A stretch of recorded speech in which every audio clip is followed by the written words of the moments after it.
Público, audiencia y pueblo votante abrupto. Este es solo un anuncio previo a que escuchen este episodio de Juan Pablo de Leo en Mezclas Abruptas sobre política estadounidense, cómo navegar las noticias relacionadas a Trump y cómo navegar los próximos 4 años. En Mezclas Abruptas a veces somos bien precavidos y grabamos con muchísima antelación. Este episodio se grabó más o menos cuando fue la toma de gobierno del señor Anaranjado. Y desde ese día las noticias se han puesto más locochonas de lo esperado. De igual manera, y a pesar de este disclaimer, este episodio es una guía, un norte, para poder consumir, investigar y procesar las noticias que nos llegan de nuestros vecinos del norte. Gracias por darle clic a este episodio de Mezclas Abruptas. En esta ocasión me acompaña Juan Pablo de Leo, periodista, socio director de Político MX y Pulse MX, y si no mal recuerdo, el oficial mi rey de la noticia. Juanpa de Leo vino a este podcast porque ahorita tengo muchas preguntas sobre la situación política en Estados Unidos y cómo se están llevando Claudia y Trump y hasta cómo se están llevando las instituciones de seguridad y militares ahora que le pusieron el título, el hashtag de terroristas a los señores del rancho. ¿Cómo estás, Juanpa? Bienvenido. ¿Cómo estás, Susana? Gracias por la invitación y gracias por la introducción también. Estoy muy emocionada de que estés aquí. Desde hace mucho te quería entrevistar Muchas sobre gracias. estos temas y ahorita, pues, qué mejor momento, ¿no? Sí se está prestando la conversación, el escenario. Sí, a ver, la relación México-Estados Unidos es una relación obviamente histórica, pero también es una relación que es inseparable, es irrompible, es necesaria. Esté quien esté en el poder en cualquiera de los dos países, nos tenemos que llevar. Hay una economía que es binacional, que está absolutamente integrada. Okay. Y creo que eso lo hace muy importante en todos los ámbitos, en el ámbito económico, social, político, de seguridad. Y estamos viviendo uno de los momentos más interesantes en esta relación bilateral y también me parece un muy buen momento para poder platicar, prever qué es lo que puede pasar y entender lo que está sucediendo en México y en Estados Unidos y en muchas otras partes del mundo, que a final de cuentas la democracia ha cambiado, las prioridades de las personas y de los votantes han cambiado y estamos encontrando nuevos modelos y nuevas formas de gobierno, de comunicación, de interacción y creo que las vamos encontrando sobre la marcha. Ve mi cara de cómo no quiero que el mundo cambie. Te vi, lo noté. Antes de arrancar este episodio, les quiero recordar al pueblo abrupto que sigan o suscriban a este podcast, a Mezclas Abruptas, en cualquier plataforma donde estén comenzando a ver este episodio o escuchar este episodio. Recuerden dejar un comentario de más de 3 palabras para que no piensen que son un robot. Y también les pido que compartan este episodio con aquella persona en su vida que le guste el chismecito político internacional o con aquella persona en su vida que no sabe nada de nada y sí necesitan que se informe un poquito, porque creo que va a ser una guía así básica de cómo navegar la noticia MX EUA en los siguientes meses. ¿Cómo ves? Necesaria. Llega Donald Trump a su segundo periodo. Es apenas el segundo presidente en la historia de los Estados Unidos que está por un periodo, que pierde un periodo y que regresa. ¿Fue Reagan o fue Grover Cleveland? Cleveland, Sí, ok. hace 2 siglos. Sí. Y eso lo hace muy interesante porque Donald Trump era un personaje que a partir de lo sucedido el 6 de enero con el Capitolio, con la negativa de Trump de aceptar la derrota, de generar una transición pacífica en el poder en los Estados Unidos, muchos pensaban que su carrera política estaba perdida. Incluso él se ve en el 2020, en el 2022 hay elecciones intermedias y muchos de los personajes que Donald Trump había apoyado en aquel momento perdieron.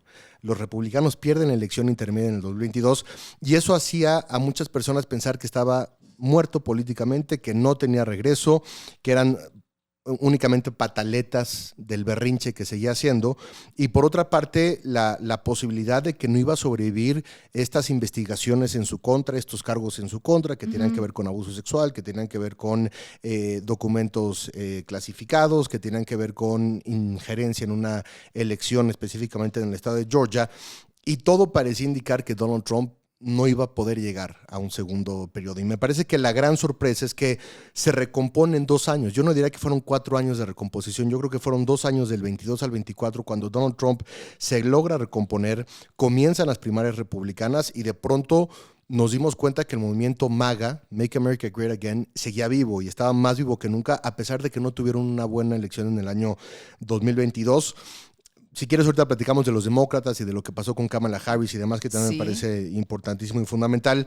Pero al final del día no tuvo un rival enfrente en los republicanos. Se pensaba que Ron DeSantis, se pensaba que Marco Rubio, se pensaba que quizá el gobernador de Texas, Greg Abbott, podrían de alguna manera representar otro tipo de movimiento republicano, y no fue así. A final de cuentas, la agenda de Donald Trump estuvo más vigente que nunca. Me parece que reculó en ciertos aspectos de lo que implica su plataforma y de las ofertas que él tenía para las personas, y vimos una victoria contundente en el voto popular, en el colegio electoral, en las gubernaturas, en el Congreso, en la Cámara de Representantes y en el Senado. Prácticamente los republicanos se llevaron todo. Todos los 50 estados de los Estados Unidos, Susana, votaron en mayor cantidad por los republicanos de lo que lo habían hecho en el 2020. Es decir, creció la votación de republicanos del 20 al 24 en los 50 estados de la Unión Americana. Eso no ganaron obviamente todo, pero sí crecieron su votación en todos los estados. Es algo que llama mucho la atención. Le voy a dar play a la entrada, pero antes de eso quiero decir, ¿qué tan malo tuvieron que haber hecho los demócratas para que esto pasara?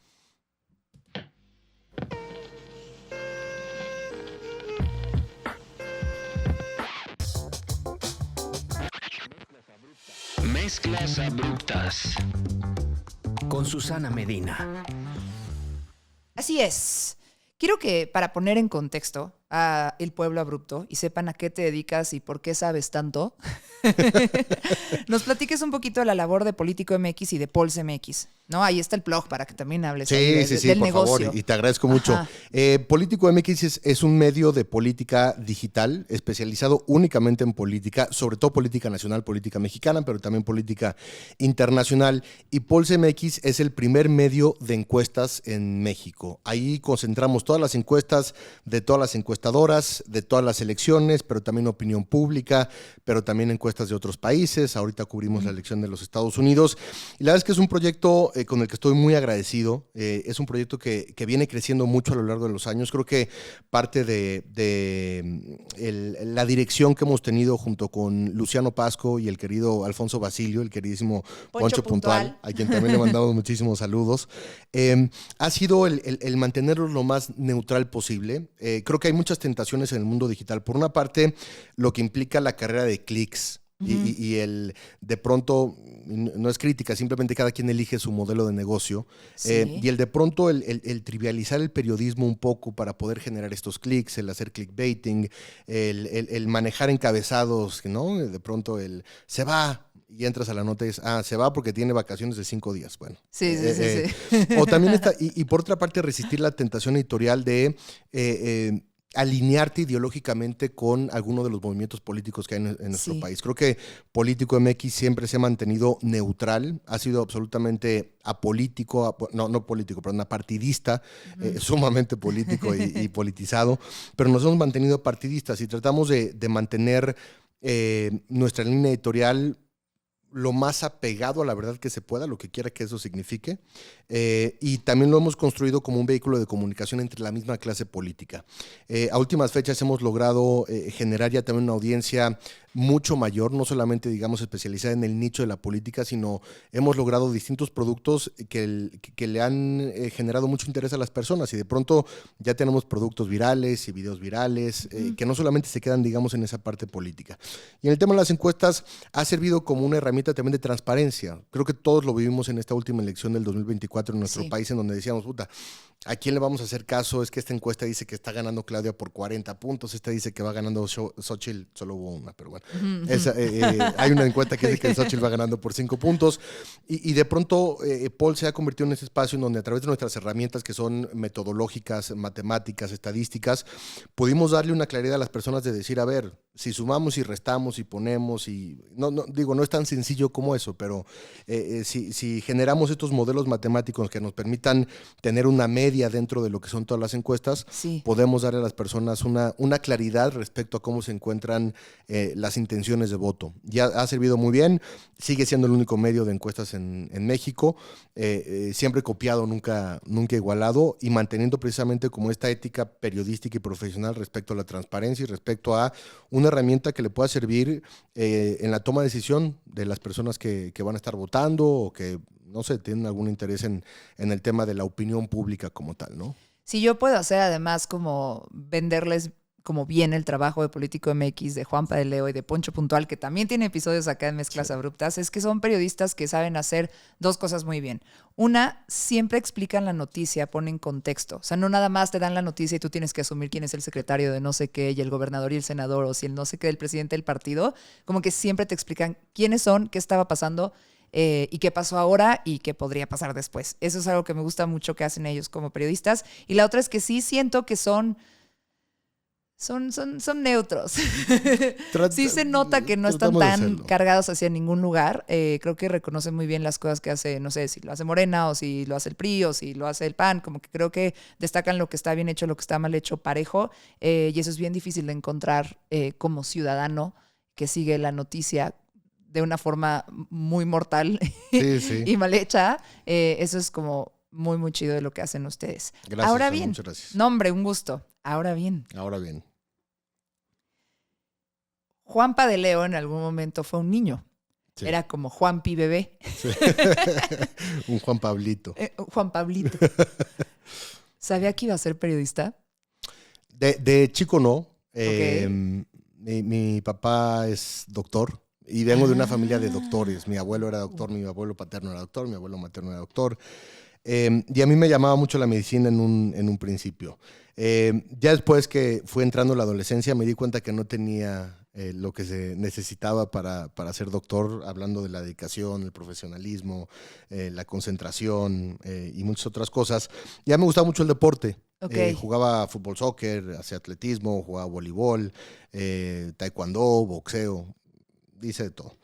Y cuando me di cuenta que no iba a poder ser doctor y que mis papás no me iban a dejar ser futbolista, yo dije, bueno, ¿cómo puedo seguir en el mundo del deporte y del fútbol estudiando? Porque me pedían un título forzosamente mis papás. Y ahí fue cuando dije, voy a ser periodista deportivo. Y eso sí lo supe de muy joven, lo supe a los 13, 14 años. Ok. Yo le decía a mis amigos que me iban a ver en portada de revistas y en la televisión y tal. Yo pensaba que en el Super Bowl y en la Serie Mundial, no tanto en las elecciones, pero bueno, la vida da muchas vueltas. Y empecé a estudiar la carrera de comunicación en la Universidad Iberoamericana. Lobo de la UIA. Sí. Ajá, estuve 2 semestres nada más, del 2002 al 2003. Y ahí se presentó la oportunidad de poder ir a estudiar a Estados Unidos. Ok, ¿dónde estudiaste? En la Universidad de Boston. Ok. Ahí me estudié en el Colegio de Comunicaciones la carrera de periodismo televisivo, Broadcast Journalism.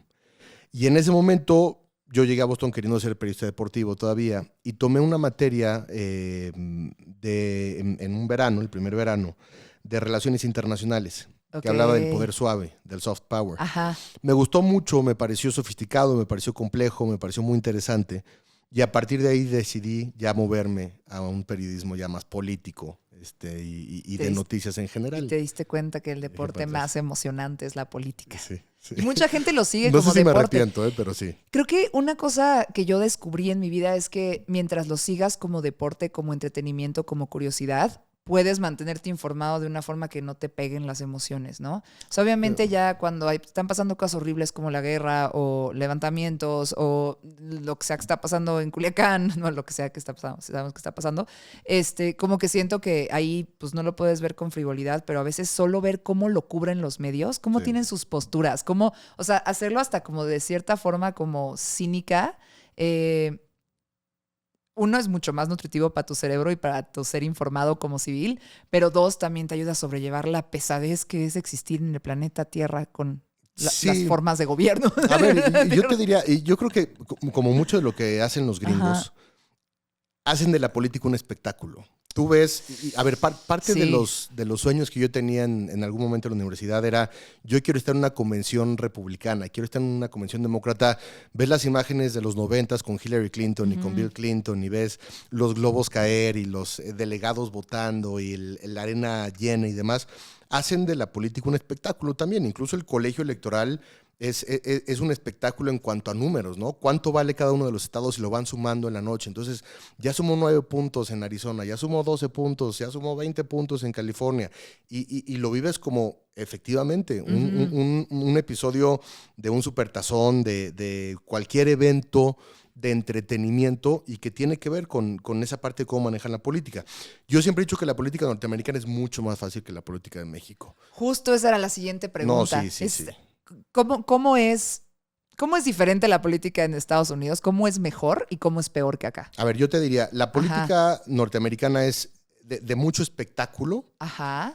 Con solamente 2 equipos, demócratas y republicanos, solo uno de ellos puede ganar. Estás viendo a Filadelfia contra Kansas City en el Supertazón, es lo mismo, no hay terceros que puedan, digamos, romper esa dinámica competitiva natural que tienen los norteamericanos. Y 2, es una política un tanto más abierta. No con esto quiero decir más honesta, pero sí más abierta. Es mucho más fácil detectar las negociaciones, es mucho más fácil detectar los acuerdos, es mucho más fácil detectar las posiciones de cada uno de los políticos que participan en la política norteamericana. La política mexicana es mucho más cerrada. Es una política tras bambalinas, es una política obscura, es una política en donde el PRI pudo haber acordado con Morena en algún momento y tú no tienes ni siquiera idea de que negociaron ni por qué votaron de cierta manera la reforma a la ley de seguridad, por ejemplo, en la que sí le dan el mando al ejército mexicano sin un mando civil necesariamente. Es una política de traiciones y de obscuridad, en donde tienes que estar muy informado de lo que sucede en los primeros círculos de los políticos mexicanos para poder de alguna manera vislumbrar el por qué suceden las cosas como suceden. ¿Dónde te agarran más en curva y sorpresas? Aquí, definitivamente. Aquí. Ahí te va. ¿No crees que tiene que ver con esta cosa inherente de que los mexicanos son mucho más complejos? O sea, ¿sabes? De que celebran el Día de Muertos, de que incluso los albures, la riqueza de nuestro lenguaje, como la cantidad de doble significado en todo lo que decimos. O sea, siento que se refleja, o no, o nada más estoy yo echándole porras. No, a ver, me parece que hay algo de complejidad. cierto, claro, porque también es un tema cultural, por supuesto. Yo me iría a la parte más negativa, en donde las ideologías están muy borradas, en donde tú te puedes cambiar del PRI a Morena o del PAN a Morena en un tronar de dedos. Lo vimos con la sesión de la reforma al Poder Judicial, donde de pronto tienes el voto depende de un panista. Y vota a favor de Morena, ¿no? O sea, que tenía ahí unos cargos raros, investigaciones raras. Entonces, de pronto, es donde la política se ve más encerrada, ¿me explico? Es donde se ven más tras bambalinas y a lo mejor eso sucedió, se dice, 2 días antes, con una carpetita o un folder. Y entonces son... ¿Dónde queda la ideología o la plataforma del partido político? ¿Dónde queda el motivo fundacional del Partido de Acción Nacional y de Morena, en donde Morena dices, bueno, no aceptamos a los corruptos y somos distintos, pero tienes al PAN también con toda una historia obscura respecto a ese tipo de políticos específicamente que pueden votar a favor y en contra? ¿Cómo sucedió? O sea, ¿cómo se dio que 2 partidos que son antagónicos absolutamente en todo pudieran conseguir el voto el uno del otro para ciertas cosas específicas? Esa reforma, o sea, lo que sucedió en el Congreso y en el Senado y todo mientras se pasaba esa ley, esa reforma, tú, o sea, sí te agarró súper en curva, o sea, ¿no te lo esperabas? Te voy a decir ¿cuál fue así? Expectativa realidad, ¿ya sabes? Te voy a decir qué pasaba. Instagram realidad. No, lo que decía Morena y lo que sabíamos nosotros también, digamos, en la redacción de Político MX, es que tenían 2 votos. Todavía no se sabía de quién. Y una semana antes se comenzaron a manejar distintos nombres. Específicamente Cintia López Castro, que al final de cuentas se terminó moviendo hacia Morena, era del PRI en aquel entonces. El PRI hace una encerrona y por mandato de Alejandro Moreno, del presidente del partido, que se reeligió más de lo que se tendría que haber reelegido. Firmaron todos una carta compromiso y el compromiso de que iban a votar en contra de la reforma. Entonces ahí decíamos, bueno, no, o sea, y hablabas con Cintia y con la gente de Cintia y te decían, no, por aquí no es, nosotros estamos firmes, vamos a votar en contra. Había unos senadores, no recuerdo si era Riquelme o alguno de ellos, no quiero decir nombres, que estaba en el hospital. Ajá. Entonces decíamos, es que hay alguien en el hospital, entonces no voy a ir a votar. Bueno, ya salen a decir que aunque esté en el hospital, le puede dar temporalmente la senaduría al suplente y entonces no había ningún problema. Decíamos, bueno, pues por el PRI no va. Eso, no me acuerdo qué día fue, pero hacia el domingo, lunes, comenzó el rumor de que iba a ser Miguel Ángel Yunes el que no iba a votar a favor. Ya no le contestaba el teléfono, ya comenzó a hacer algo muy público con Marco Cortés en aquel momento. Y ya para la mañana de la votación, cuando le cede la posición del Senado a su papá, a Miguel Ángel Yunes Papá, que era el suplente, que va al Senado y se agarra ya abiertamente con Marco Cortés, ya lo sabías. Entonces ya esa sesión no nos agarró el curva. Una semana antes sabíamos que alguien iba a traicionar, no sabíamos quién iba a ser esa persona. Y el día que sucedió eso, en la noche ya sabemos que iba a ser Miguel Ángel Yunes. Resumen, en esta vida hay que aprender a manejar la incertidumbre. ¿Te es más fácil manejar la incertidumbre de Estados Unidos que la de México? Sí, de verdad. Está más clarito, ¿no? Sí. Claro, eso sería muy complicado que pudiera suceder en los Estados Unidos porque hay una respuesta más directa a las personas que votan por ti. Ahorita me parece que el tema de la reelección con la reforma política que está proponiendo Claudia Sheinbaum, de la reelección como tal, va a quedar ya fuera. Nosotros históricamente no teníamos reelección. Se hizo la reforma política, me parece que fue del 14 o del 17, en donde se propuso que diputados, senadores y alcaldes, presidentes municipales se pudieran reelegir en su cargo. La política norteamericana me parece que tiene mucho más esta palabra del accountability. Sí. La rendición de cuentas, en donde un elemento como estos, una de las votaciones comunes en la reforma judicial, sí tendría una repercusión política directa con los votantes y te podría implicar y significar la pérdida de tu puesto como senador, como representante, como legislador en general. En México no. En México, Morena cobija a Miguel Ángel Yunes. Son más cacicazgos en donde, te voy a dar el voto por la reforma judicial, pero me voy a quedar con las nominaciones, los nombramientos y los candidatos hay elección en este 25 en Veracruz y en Durango. Entonces, Yunes bien pudo haber negociado y pudo haber dicho, bueno, puede ser que públicamente quede desacreditado, pero necesito esas posiciones en Veracruz. ¿Me las das o no me las das? Sí, me las das a cambio. Entonces, aquí no hay una consecuencia respecto a la pérdida de poder por ese tipo de elementos. En Estados Unidos sí los hay. Y en Estados Unidos, un republicano que hubiera hecho eso con sus votantes, le estaría dando el triunfo automático al demócrata, ¿no? Entonces, otra vez, eso es lo que me parece mucho más abierto y mucho más fácil de entender de la política norteamericana, con esa rendición de cuentas que el sistema político norteamericano permite y que aquí más bien protege al político corrupto, ¿no? Creo que respondiste a la siguiente pregunta, que es que la tienen, iba a decir una pelada, yo hago así mis lenguajes. Pero ¿no? se pueden decir peladeces, sí, pues ¿no? sí se puede, la tienen más pelada los votantes gringos que los votantes mexicanos en sus respectivos sistemas democráticos.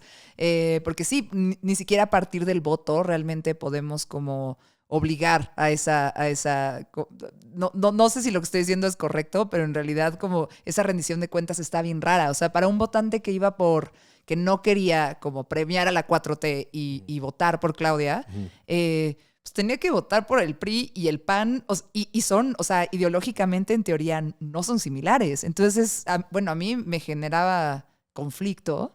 Claro.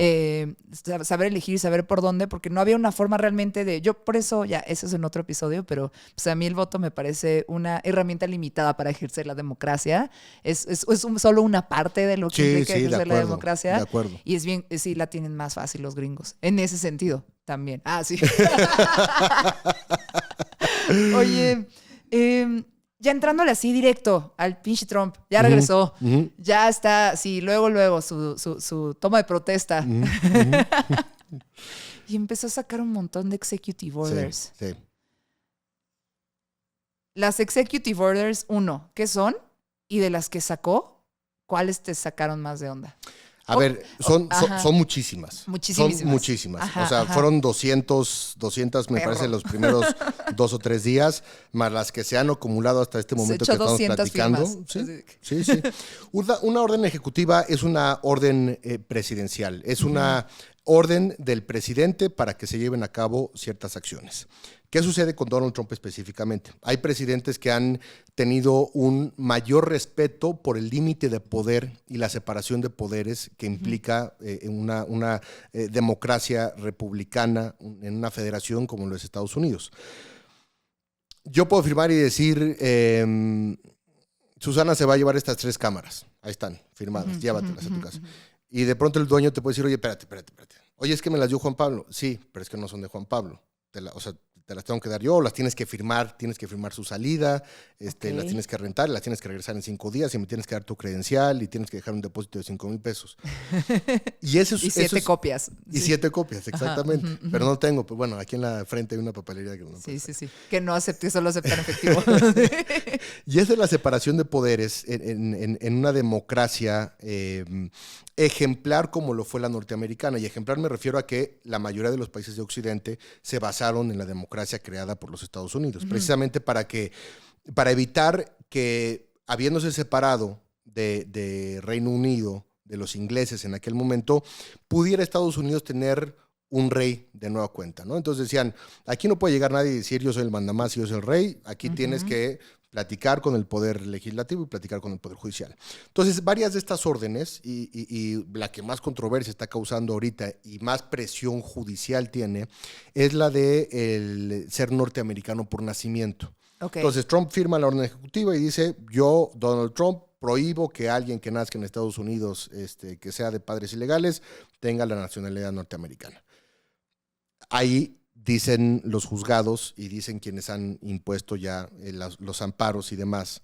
No, espérate, es que la Constitución norteamericana dice que persona que nazca en territorio norteamericano, persona que es estadounidense, sea de padre ilegal o no detalla ese tipo de temas. Para que Trump pueda cambiar la Constitución, necesita una mayoría del Congreso y del Senado. No la tiene una mayoría simple, no una mayoría calificada. Okay. Y como sucede en México, para cambiar la Constitución requieres una mayoría calificada.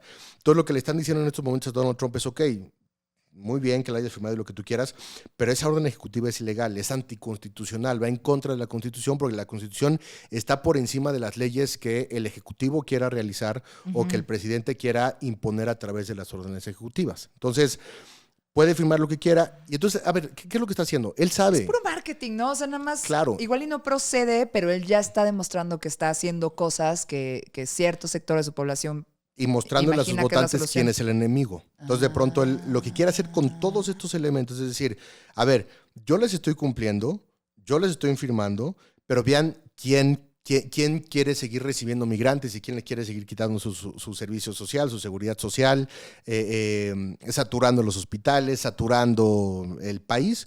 Yo no soy, son ellos. El enemigo son ellos. Es decir, son los jueces corruptos, los demócratas, los gobernadores, las ciudades santuarios, etcétera, etcétera. Entonces, esto lo empodera ante sus votantes, porque no solamente es estar cumpliendo y decir, mira, ya cumplí, sino voltear y señalar a un enemigo, que es quien está impidiendo que esa agenda se pueda llevar a cabo.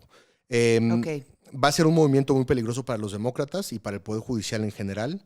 Hoy la Corte Suprema de los Estados Unidos en su mayoría es conservadora. A él le tocó designar a 4 jueces en su primer término como presidente. Y ahí seguramente no tendría problema, pero estos son elementos que también se van resolviendo en los juzgados y en los distintos círculos que tienen que ver con los estados y que no necesariamente tendrían que llegar al primer círculo de la Suprema Corte de Justicia. Entonces, es un movimiento muy interesante. Sí, es un hombre que le ha sabido dar la vuelta en ese sentido y que va a avanzar la agenda que prometió en la mayor medida de lo posible, entendiendo que no todo se va a poder cumplir, pero lo que no se pueda cumplir no va a ser su culpa, va a ser culpa del otro, de los enemigos, de la agenda, del sentido común de los Estados Unidos. Vamos viendo, ¿no? Como decía mi exnovio, vamos viendo. Yo creo que esa... Aquí ya revelando. Sí, me abrumé. Yo creo que esa la va a perder. Esa la va a perder. La va a perder judicialmente, pero la va a ganar mediáticamente. Sí, ok, te entiendo. Como que estuve pensando mucho en obviamente como mexicanos estamos preocupados por el futuro de los latinos en Estados Unidos, ¿no? En los siguientes meses. Y quisiera entender cómo se ve, pero también si se ve igual para todos los migrantes del mundo que llegan a Estados Unidos, ¿sabes? Si realmente... Sí, Estados Unidos no solo está lleno de mexicanos. Sí, yo creo que sí se ve igual para todos los migrantes. ¿Qué es lo que pasa? Tú como migrante, el hacer un viaje dentro del mismo continente, de sur a norte, es mucho más fácil que la migración de este a oeste con 2 océanos de por medio. Entonces, claro que yo te diría, sí hay una preocupación general para los migrantes de la India, para los migrantes chinos, para ciertos migrantes europeos, de Europa Oriental. Sí. ¿Árabes? Sí la hay, de Medio Oriente, por supuesto. A ver, ¿qué es lo que está diciendo Donald Trump? Estaba leyendo una nota el otro día de... también es lo que sucede en Estados Unidos. Y me estoy yendo un poco más para atrás, pero es lo que es. Así como vemos la política polarizada en Estados Unidos, así también se consumen los medios en los Estados Unidos. Sí. Absolutamente polarizados. Los encabezados, el lenguaje, los adjetivos calificativos, que medios como New York Times, que medios como New Yorker, que medios como The Atlantic, que medios como CNN, que medios como MSNBC colocan sobre la presidencia de Trump, nublan por completo la objetividad de un análisis que se puede encontrar, digamos, en la justa medianía periodística. Es decir, te puedo reconocer esto y te puedo criticar esto. Todos estos medios que acabo de mencionar y muchos otros van a criticar absolutamente todo lo que haga Donald Trump.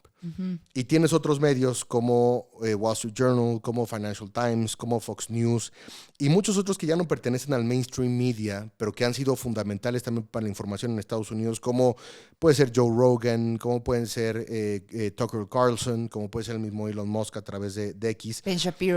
Ben Shapiro, que te nublan por completo, de igual manera que te está nublando esta parte, te nublan por completo cualquier posibilidad de una lectura o de un consumo medianamente balanceado para entender qué es lo que está sucediendo. Entonces, ¿qué es lo que yo hago como periodista y en un tema que me interesa tanto como Estados Unidos? Yo consumo las dos cosas y a partir de ahí ya puedo tratar de entender una justa medianía que está sucediendo. Entonces, regresando al tema de los migrantes, lo que dice Donald Trump es, nosotros vamos primero y antes que nada a deportar sí a los migrantes ilegales, pero a los que han cometido crímenes. Y la comunicación de la Casa Blanca en redes sociales y la comunicación... ¿Nos va a devolver al Chapo y al Mayo? Okay. No, esos se los van a quedar. esos sí cuestan y valen y esos se los van a quedar. La narrativa de la Casa Blanca y de los medios apegados más a Donald Trump es, sí están deportando. Y están los números, y están las cifras, y están las notas, en donde cerca del 80% de las personas que han deportado son personas que tenían antecedentes criminales, sobre todo en Latinoamérica y Medio Oriente. Okay. Personas supuestamente ligadas a ISIS, personas supuestamente ligadas a Al-Qaeda, entendiendo, digamos, el tipo de violencia que se genera en esta región, que es distinto a lo que sucede en Europa Oriental, o que puede suceder en China, o que puede suceder en la India. Eso es lo que dice la Casa Blanca. Lo que dicen otros periódicos y otras notas como New York Times y demás es que no están cumpliendo con ese protocolo y que están únicamente generando redadas, agarrando a quien puedan y mandándolos a sus países. Entonces, dentro de esos dos reportes, hay una verdad que yo te diría, vamos a ponerle 50-50. Sí están yéndose en cierta medida por las personas que tienen antecedentes criminales en Estados Unidos, pero tienen que cumplir con una cierta cifra y con un cierto número que te hace imposible que en estas semanas que ha estado Donald Trump en el poder puedas tú deportar a la cantidad de personas que quieres. Bien, o sea, no puedes llevar el procedimiento bien por la legalidad. Es imposible, ¿no? Entonces, yo te diría, vayámonos o tratemos de irnos a esa justa medianía en donde es una promesa que debe de cumplir, pero es un lugar en donde pueden pagar justos por pecadores y donde yo siempre he dicho que están en medio las historias tristes, humanas, con nombre y apellido, que quedan presas en la geopolítica y en el juego hegemónico de los países por controlar o mantener el poder. Ok, va otra pregunta de contexto. ¿También andan peleados con Canadá? ¿También andan así como queriendo ver qué onda? A ver, ¿Qué problema pueden tener con Canadá? O sea, no sé, yo una vez vi en Yellowstone que las vacas se pasaban de un lado de la frontera a la otra, entonces se enojaban los vaqueros y decían, bueno, pásale rápido por tus vacas, y ya, eso es lo único que yo sé entre los problemas. Bueno, y entiendo que recibe muchísimos refugiados Canadá de otras zonas en conflicto, pero no sé qué otro tema, mira, otro temita traen. Yo te podría decir que Donald Trump miente con la verdad. La mayoría de las cosas que dice Donald Trump son ciertas. Les mete mucho más de lo que en realidad son, pero tiene sí, se estaban razón. comiendo a los perros y a los gatos. Eso ya yo el día que estaba viendo ese debate Ajá. me dio un ataque de risa. Sí. Y sé que no es chistoso porque eso afecta, digamos, la percepción de los migrantes en Estados Unidos y Sí, lo sí, que tú sí. quieras, pero me dio mucha risa. Sí. No hay reportes periodísticos de que así haya sucedido, Ajá. pero él tiene un reporte periodístico de que efectivamente estaba sucediendo. Yo creo Y a la que fecha le preguntan y a la fecha lo sostiene. se comió unos taquitos de suaperro y se confundió. Y dije, está en un debate presidencial, lo está viendo todo el mundo. ¿Por qué se mete ahí? Pero bueno, le encanta meterse ahí, le encanta meterse en los cosas. A ver, dos Ajá. cosas son ciertas de Canadá. La mayor amenaza para la región de Norteamérica es China en un sentido comercial. Ajá. La mayor importancia que tiene el legado de Donald Trump es el legado comercial. Ok. Todo lo que él pueda hacer comercialmente que le beneficie a Estados Unidos en esta política, pues sí, te diría nativista, nacionalista, proteccionista, del tipo de visión que él tiene para su país, lo va a hacer. Ujú.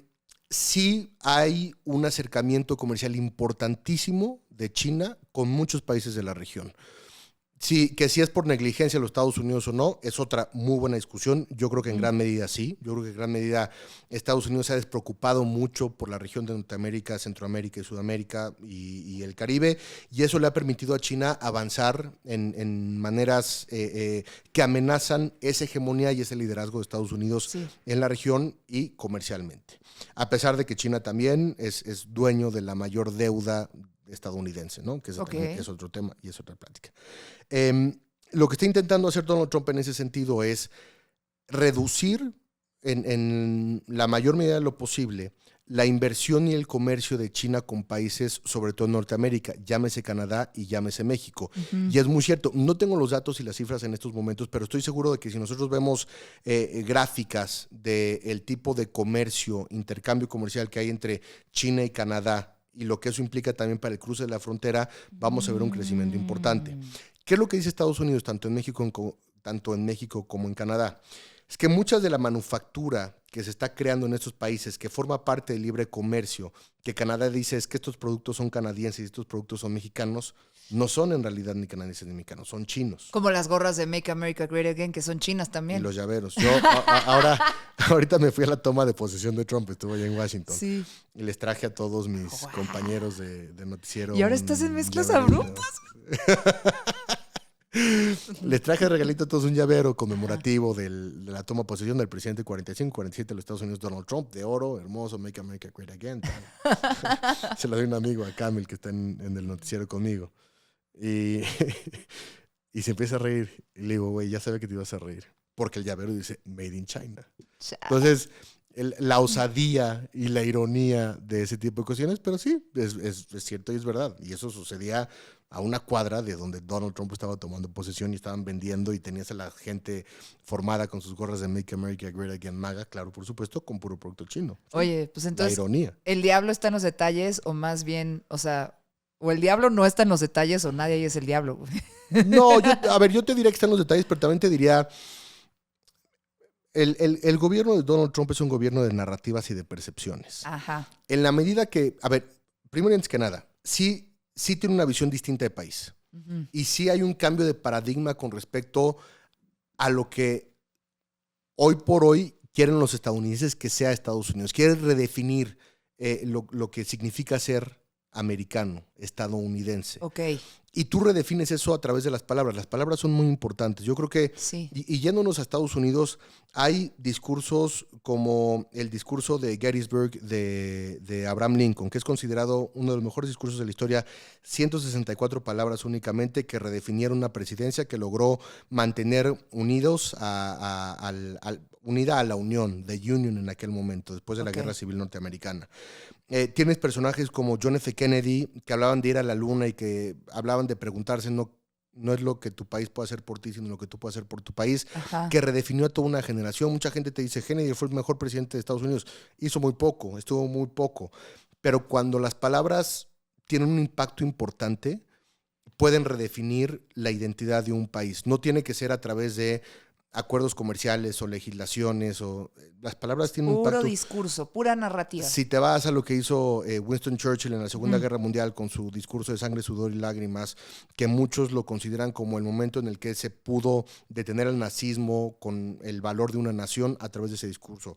O si te vienes más a la modernidad con Barack Obama, que fue un presidente que como orador es considerado uno de los mejores de la historia, en donde también nos inspiró a muchas generaciones de jóvenes simplemente a querer ser mejores, simplemente a querer redefinir la identidad de nosotros como una generación digital, consciente, de comunidad. multirracial, de comunidad, claro. Y ahora Donald Trump en ese sentido de las palabras lo está entendiendo. No digo que tenga un léxico amplísimo y que tenga una oratoria magnífica, pero sí este tipo de elementos de repetición que te ayudan con la gobernabilidad. Lo vivimos aquí con el presidente Andrés Manuel López Obrador, que era un tema de son los corruptos y la mafia del poder, y esta repetición constante de las ideas, lo vemos en las encuestas en Pulse MX, te genera en la población una percepción distinta, en donde le preguntabas a las personas, ¿se terminó la corrupción en México? El 70% te decía que sí. ¿Se terminó la corrupción en México? No. Pero si el presidente lo dice por alguna razón y con alguna repetición y con alguna intención, las palabras importan. Esa misma redefinición la está tratando de hacer Donald Trump en los Estados Unidos. Ok. Y retomando un poquito, porque te interrumpí con mis babosadas, No, pero por favor, ninguna alimentaste con otras cosas bien chidas, es Estados Unidos se está peleando con Canadá porque está descubriendo que muchas de las cosas que dice Canadá, que está haciendo Canadá, en realidad están hechas en China. Sí. Y quiere quitarle ese poder económico a China. Sí. Ok. Y lo hace a través de dos cosas. Número uno, las cifras y los números y los datos que nos pueden decir si sí o si no. Y número dos, el cambio de liderazgo político que creó, la crisis en la que sumió a Justin Trudeau, a tal grado de hacerlo renunciar y decir, tiró la toalla. Tiró la toalla. Ajá. Y hay un contagio también en Canadá de este movimiento de Make America Great Again, que es un movimiento conservador, pero no son los conservadores que conocemos, como tampoco son los liberales que conocíamos, ni de izquierda y derecha de los 60, 70 y revolucionarios y guerrilleros, etcétera, etcétera. Es otro tipo de planteamiento. Y en la medida que Donald Trump puede influir en los gobiernos que sean encabezados por ese tipo de personajes, le van a hacer a él su gobierno y su tarea mucho más fácil. Nada más te digo, ¿a quién invitó a la toma de posesión? Estados Unidos históricamente no invita a presidentes a la toma de posesión.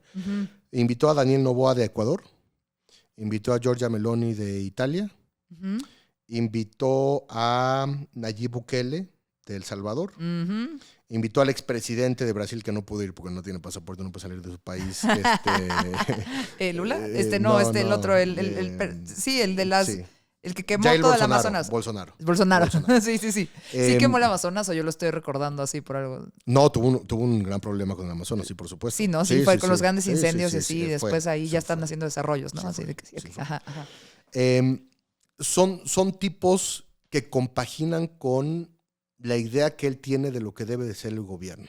Otra vez, yo no digo que puede estar bien y mal, pero en la medida que él puede influir, por ejemplo, en un aliado como lo es la Gran Bretaña, que ahora también han estado ahí metiendo su cuchara con sus apoyos a estos personajes más conservadores. Lo mismo en Canadá, donde él vea la oportunidad de que los gobiernos puedan ser mucho más afines a él lo va a hacer. Y creo que lo de Canadá también tiene mucho que ver con esa presión para que cambiara el gobierno. Si hay una frontera porosa con Canadá, sí representa algún tipo de peligro para la seguridad nacional, sí hay una mayor inversión de China en Canadá, pero otra vez, todo esto a lo mejor no implica ningún tipo de peligro y ninguna amenaza para Estados Unidos. Sí.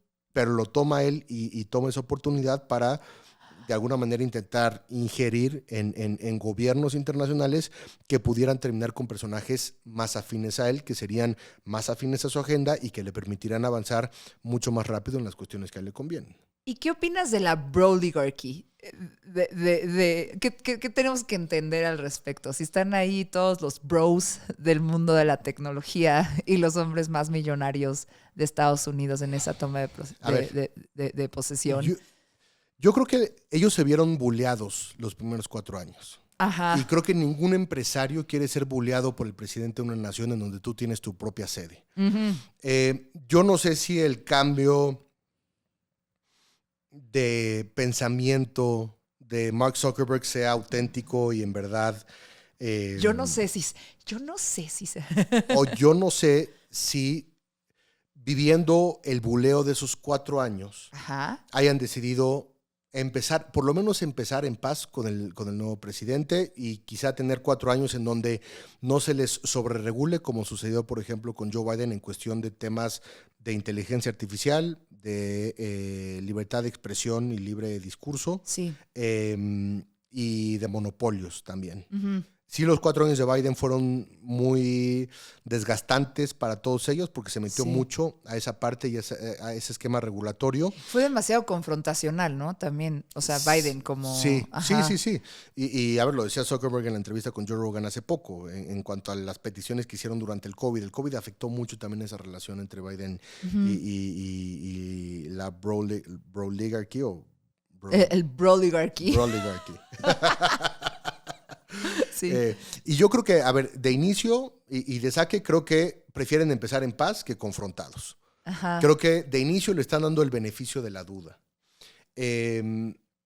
Entendiendo que van a ser 4 años importantísimos para la parte tecnológica como asunto de seguridad nacional. Sí. El anuncio que hicieron de la inversión para inteligencia artificial hace algunos días de $500 mil millones para crear este centro y atraer inversión, todo ligado al tema de la inteligencia artificial, a ellos los pone en la primera fila también.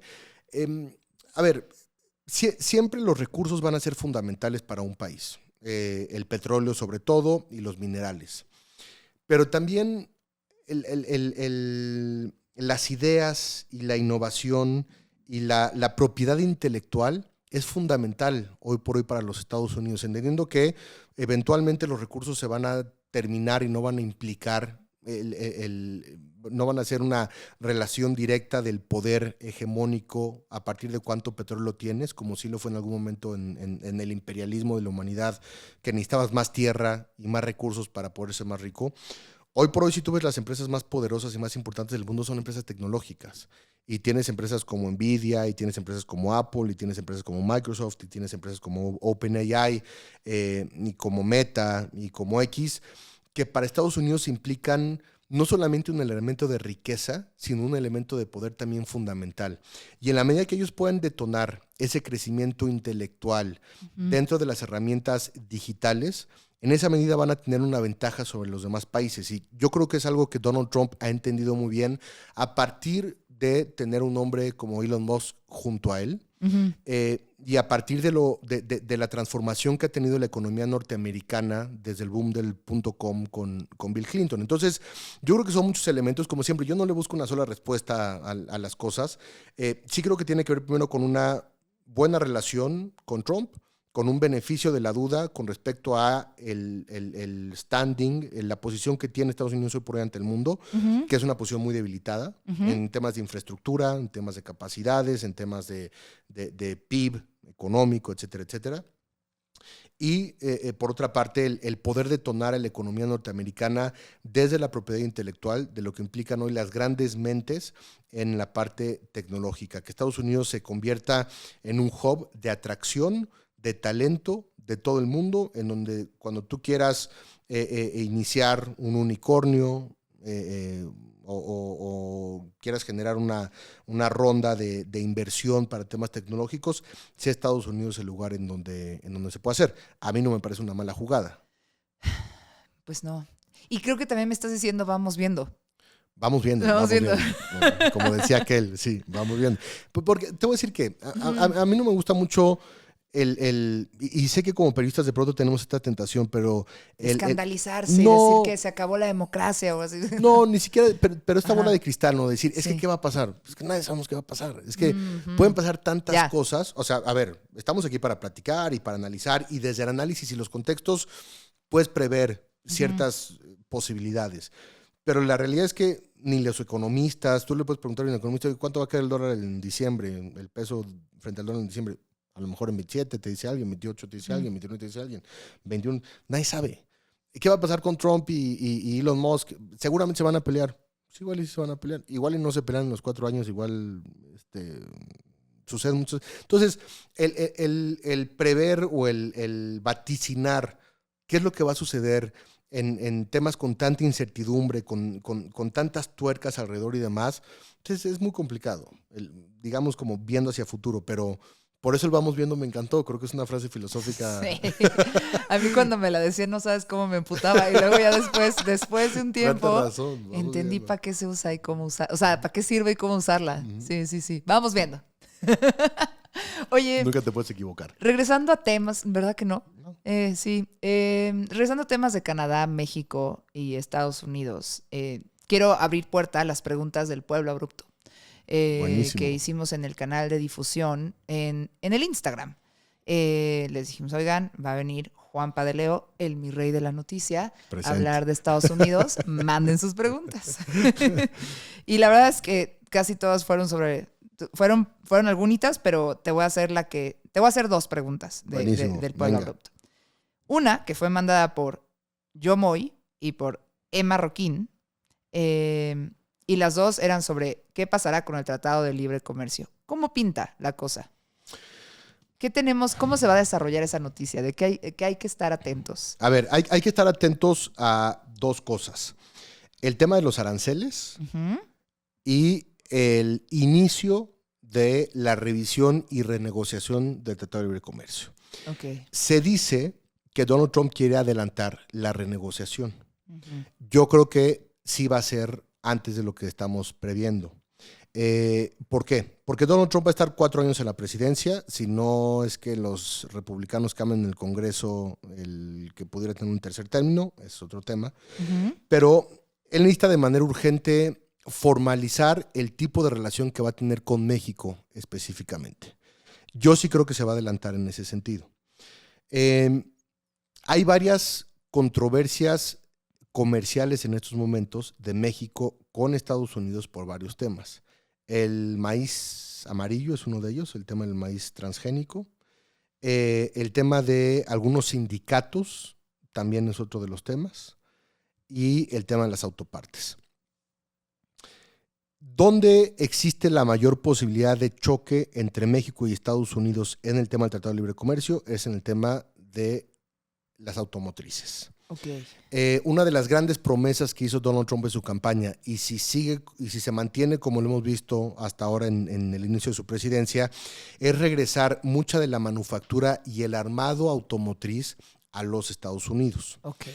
Uno de los grandes elementos, contrario a eso, uno de los grandes elementos que contiene el Tratado de Libre Comercio y una de las grandes oportunidades que ha tenido México en ese Tratado de Libre Comercio ha sido precisamente la industria automotriz. Okay. No es que México produzca esas autopartes, sino más bien en el tema del armado, del ensamblaje y el envío hacia los Estados Unidos. En la frontera. En la frontera. Y también te voy a decir, en estados como Querétaro y otros que de pronto han estado, pero sí. Okay. Más por ahí. En la medida que Donald Trump decida de alguna manera presionar a las automotrices norteamericanas e imponer aranceles a las automotrices internacionales, las europeas sobre todo, a que pudieran elevar estos impuestos y estos aranceles en caso de que sean armados en México y llevados a Estados Unidos, entonces vamos a tener un problema muy serio en México. ¿De qué manera puede México no negociar con ello? México tiene elementos para hacerlo. Si hablamos, por ejemplo, de temas agrícolas, el tema de las berries, que son muy consumidas en los Estados Unidos, pero son producidas en México, no es lo mismo un arándano que un Audi o que un Mustang de la Ford. Pero en la medida que la promesa de Trump con respecto al tema de la inflación no se cumpla en el tema del súper, que tú como norteamericano vayas al supermercado no lo sientas, y de pronto no lo sientas, ¿no? Y ni siquiera es que tengas que comprar un Mustang o un Audi, que tú digas, es que no, yo sigo yendo al súper y el huevo me sigue costando $2 más y las blueberries me siguen costando más y las fresas me siguen costando más.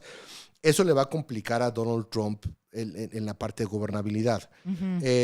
Otra vez, no equiparo el tipo de industria, pero sí equiparo en cuestión de la cantidad de productos que México exporta hacia los Estados Unidos. Okay. Y ya no digamos una exportación sofisticada o extraña, sino una exportación básica como pueden ser aguacates, berries y otras cosas que son de consumo diario de los Estados Unidos y que Estados Unidos no tiene, ni buscando en sus propias tierras.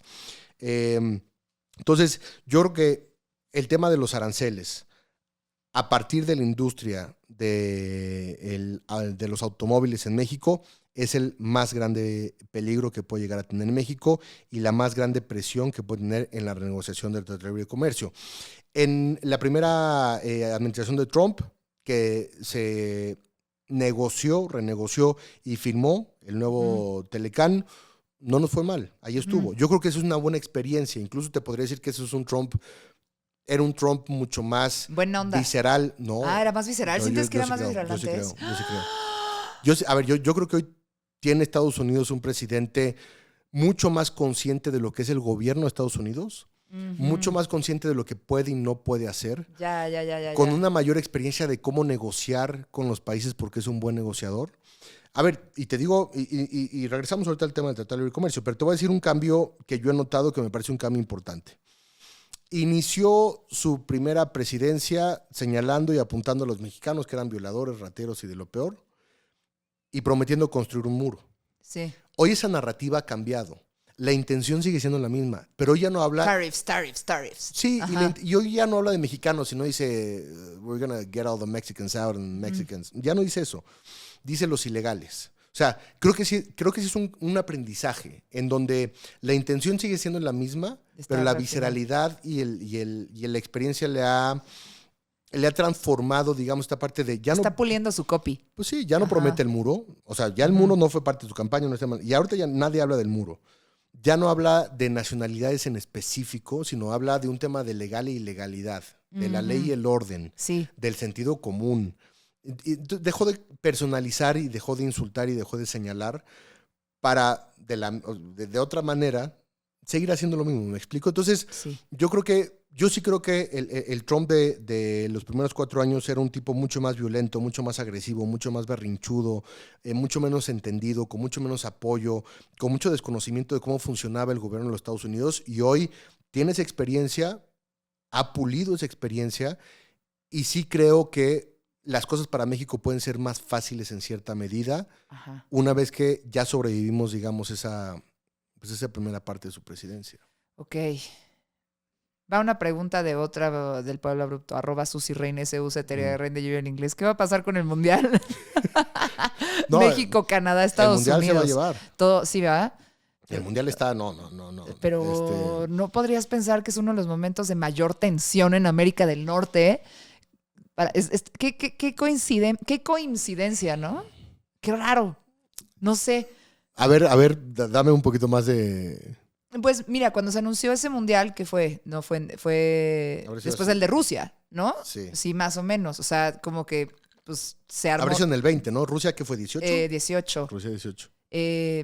Pues como que no pintaban las cosas y la situación política, los extremos que han pintado. O sea, tú en ese entonces no dirías que Trudeau iba a renunciar, jamás. No. Y ahora como que cambió todo el panorama político un poco, o están intentando cambiarlo, y de todas formas vas a tener que hacer una fiesta entre 3. O sea, es como, ¿me explico?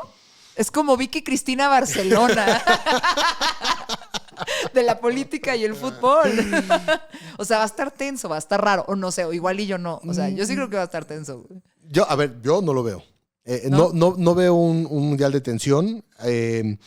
La FIFA es una cosa y el orden mundial es otro. Uy, ¿tú crees? Sí. ¿Tú crees después de toda la corrupción y compra de señores de la FIFA para que fuera en Qatar el mundial y todas las muertes que hubo en la construcción? El sports washing, como le llaman. Ajá. A ver, no veo dónde... O sea, no creo que maquiavélicamente lo hayan hecho, pero está raro. Está raro. O sea, estás en una relación poliamorosa que ya se acabó y tienes que volver a hacer una fiesta. ¿Quién trae el mundial a México? Una televisora. Sí. O sea, sí. ¿No? O sea, ¿quién es dueña del fútbol en este país y quién tiene a los directivos de la FedMex Food y de la selección? ¿Quién lo controla? Lo controla una televisora. La televisora. Ajá. No me parece un tema de Estado, vaya. Eso es a lo que yo me refiero. Ya, te entiendo. Pero está curioso, ¿sí o no? A ver, la única manera en la que México podía acceder a otro mundial era compartiéndolo con Estados Unidos y Canadá. ¿Dónde se va a llevar a cabo gran parte del mundial? En Estados Unidos. O sea, a México ¿Por qué? le regalaron... Porque los latinos ven fútbol, güey. No, y lo peor del caso es que ahí sí creo que Estados Unidos va a llegar más lejos que México. Sí, ya. A ver. Ajá. Pero para México fue un regalito. O sea, no somos parte del Mundial, vamos a ser honestos. No, o sea, son las primeras fases y son 3 ciudades. Simón. Para Estados Unidos son todas las fases. ¿Cuántas ciudades son? Creo que son 16 ciudades en total van a ser. Son 3 en México, no sé, 3. Ponle tú que en Estados Unidos van a ser 10 ciudades. Estás En más Estados Unidos informado 3. de esto que yo, pero sí. Ajá. Sí, el Mundial es en Estados Unidos. Nos regalaron 3 sedes y 9 partidos si quieres, si bien nos va. Yo creo que más o menos van a ser por ahí. Sí. Y lo mismo a Canadá. Entonces, incluso te podría yo decir que me pareció un gesto generoso de los Estados Unidos. O sea, Estados Unidos, le tocaba a Estados Unidos ese mundial. Ajá. No necesitaban de México ni de Canadá para poder realizar ese mundial. La FIFA ahora le ha dado mucho por querer hacer. A ver, el que sigue después de ese, creo que va a ser en ¿cuántos países? ¿7 países? Sí. Va a ser en Portugal, en España, en Marruecos, en Paraguay, en Argentina, en Uruguay, creo que sí, son en 6 países. Ok. Una locura. Sí. Pero en México tenemos una probadita del Mundial. Nos regalaron ahí unas sedes y unos partidos y ya, ahí está. Y no me parece un tema de Estado. A ver. No es un tema de Estado. El Pero otro ahí hay día- una cosa de soft power también. No, y como de absoluto, discurso de absoluto. América del Norte unida. O sea, no sé. Eso no me lo compro. ¿No? Eso no me lo compro. Ok. Pero no sí hay un intento de... Pero soft power absoluto. Ajá. Y este concepto a través del sports washing que me parece interesantísimo, Sí, que lo sí, está haciendo sí. Arabia Saudita, que tú pones el ejemplo de Qatar también. Sí. A través del deporte, ¿no? Vengan a visitarnos y somos un país ya que no estamos hablando más. ¿De acuerdo? Sí. El otro día entrevisté a Gaby Cuevas, que es la representante de México para el Mundial. No sé si sabías. No. ¿Quién es Gaby Cuevas? La expanista.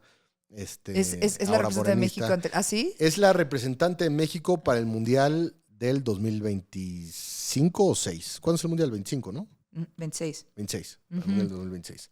Sí, ya estamos en el Le 25. estoy poniendo cara a Gaby Cuevas. Sí, seguro sí lo ubicas. Ajá.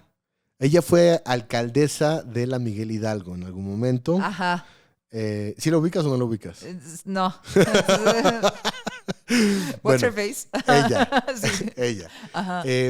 Y me platicaba en la entrevista que Claudia Sheinbaum está muy interesada en el Mundial y que van a hacer, están trabajando con la Secretaría de Cultura y con la Profeco y con la Secretaría de Turismo para que, pues sí, si vienes el Mundial a México, también te vayas a Cancún un ratito y vayas a Tulum y vayas al Tren Maya y te vayas a los pueblos mágicos y que todo el país vive el Mundial y tal. Claro que hay un interés del gobierno. Sí. Y lo están haciendo y ahí está como representante y tal, y ahí está. Que esto quiera mostrar a una América del Norte unida y en coordinación de Donald Trump con Claudia Sheinbaum y el próximo primer ministro de Canadá, no lo veo. No lo veo. Lo veo más como un elemento absolutamente comercial, mercadológico, en donde México le tiene que sacar la mayor cantidad de jugo a la parte turística, cultural. Pero ¿en qué le convenía a Estados Unidos en su momento decir, ay, les presto tantito, les convido Es de que mi mundial? Yo regreso a lo mismo. Ajá. Yo no creo que sea una decisión de Estado, una decisión Sí, presidencial. no. Es una No. decisión de la FIFA. De la FIFA y, de las y con las televisoras. gestiones de las televisoras y con algunos, o sea, no sé, o sea, dentro del negocio del soccer en Estados Unidos, pues hay muchos intereses, tú lo decías de broma, pero es muy cierto, de los intereses latinos en Estados Unidos, ¿no? Y de la Sí, liga, sí. y ahora compite la Liga MLS con la Liga MX, y ahí está. Yo tiene que ver más con eso, con un tema de mercados. Que con un tema de decisiones presidenciales, de les regalo esto, tomen, no. Yo creo que es más un tema de negociaciones de empresas privadas y de mercados, y de audiencias, y de marketing, y de comercialización, y de... Sí. O sea, al final de cuentas el negocio, y yo entiendo lo que tú dices, que sí, o sea, sí está involucrado, claro que está involucrado el gobierno, pero al final de cuentas es un negocio para la FIFA, y la FIFA pues, tiene sus socios, y el mayor socio de la FIFA en México pues es la televisora. Ok, muy bien. Sí, Vamos. esa no la compro, la verdad. No, está bien. No, era... Yo nomás estaba preguntando, no te estaba vendiendo nada. Oye, por ahí hay una pregunta de Maf Álvarez 10 que quiere saber qué cosas buenas hizo Trump por los mexicanos en su pasado gobierno.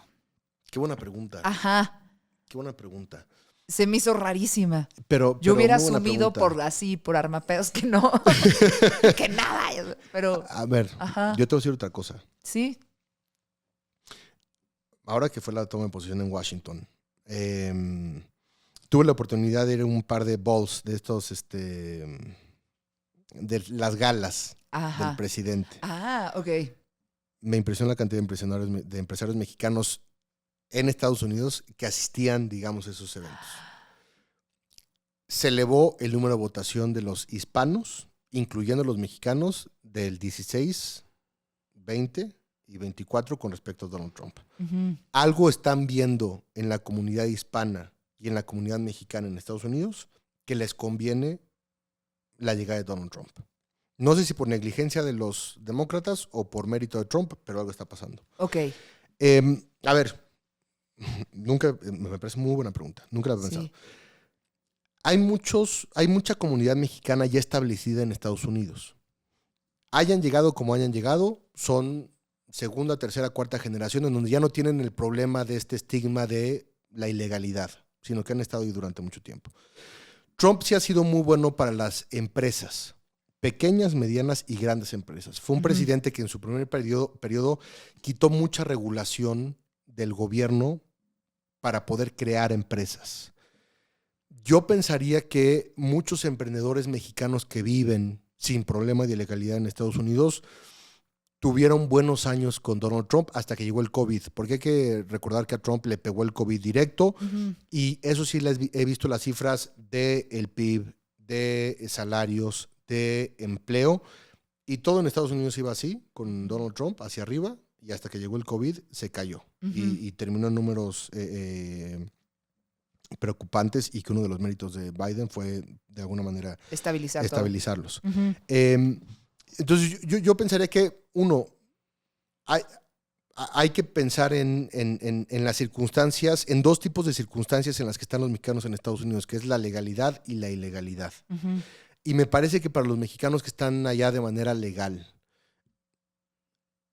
el tema de la economía boyante que en algún momento llegó a alcanzar Donald Trump, con una desregulación del gobierno mismo para poder crear estas empresas y este emprendimiento, le pudo haber convenido también a los mexicanos en ese sentido, que ya están establecidos en Estados Unidos. Yo pensaría que ese es uno de los temas. Hay otra teoría, yo no he visto números al respecto, pero que hablan también de una comunidad mexicana con miedo de que sigan llegando más migrantes a los Estados Unidos. Eso pensé, sí. Con miedo de que les pudieran llegar a quitar el empleo que tienen, con miedo de que pudiera haber una mucho mayor oferta y eso pudiera bajar todavía más una mano de obra que para muchos pues, tampoco no es muy bien pagada y muy bien remunerada. Y que también ante este tipo de situaciones, pues muchos de ellos dicen, sí, ya la frontera ya es demasiado, ya son demasiadas personas que están llegando. El que llegó, pero hasta ahí. Los que llegamos antes. Entonces, a ver, son historias muy distintas. Sí. Hay muchas historias de éxito de empresarios mexicanos y de mexicanos que han llegado a los Estados Unidos, que se han establecido y que han logrado el sueño americano. Pero también pues, el hecho de que se haya desbordado la migración hacia Estados Unidos les podría representar algún tipo de amenaza a sus oportunidades, a su estabilidad, a su salario. Pensaría que puede ser por ahí. Pero me parece una gran pregunta, ¿eh? Y fue una gran respuesta. ¿Sí? Sí. Muchísimas gracias. No, hombre. Oye, vamos a pasar a temas un poquito más bélicos. Ándale. Tumbados, Ándale, probablemente. ándale. De los señores del rancho. Me da mucha risa el Times. Que le dicen los señores del rancho a los señores del rancho. Y me parece está lindo, ¿no? Por lo menos está creativo. Está creativo. Pero bueno, a ver, me voy a echar ahí chance. Te voy a presentar todo mi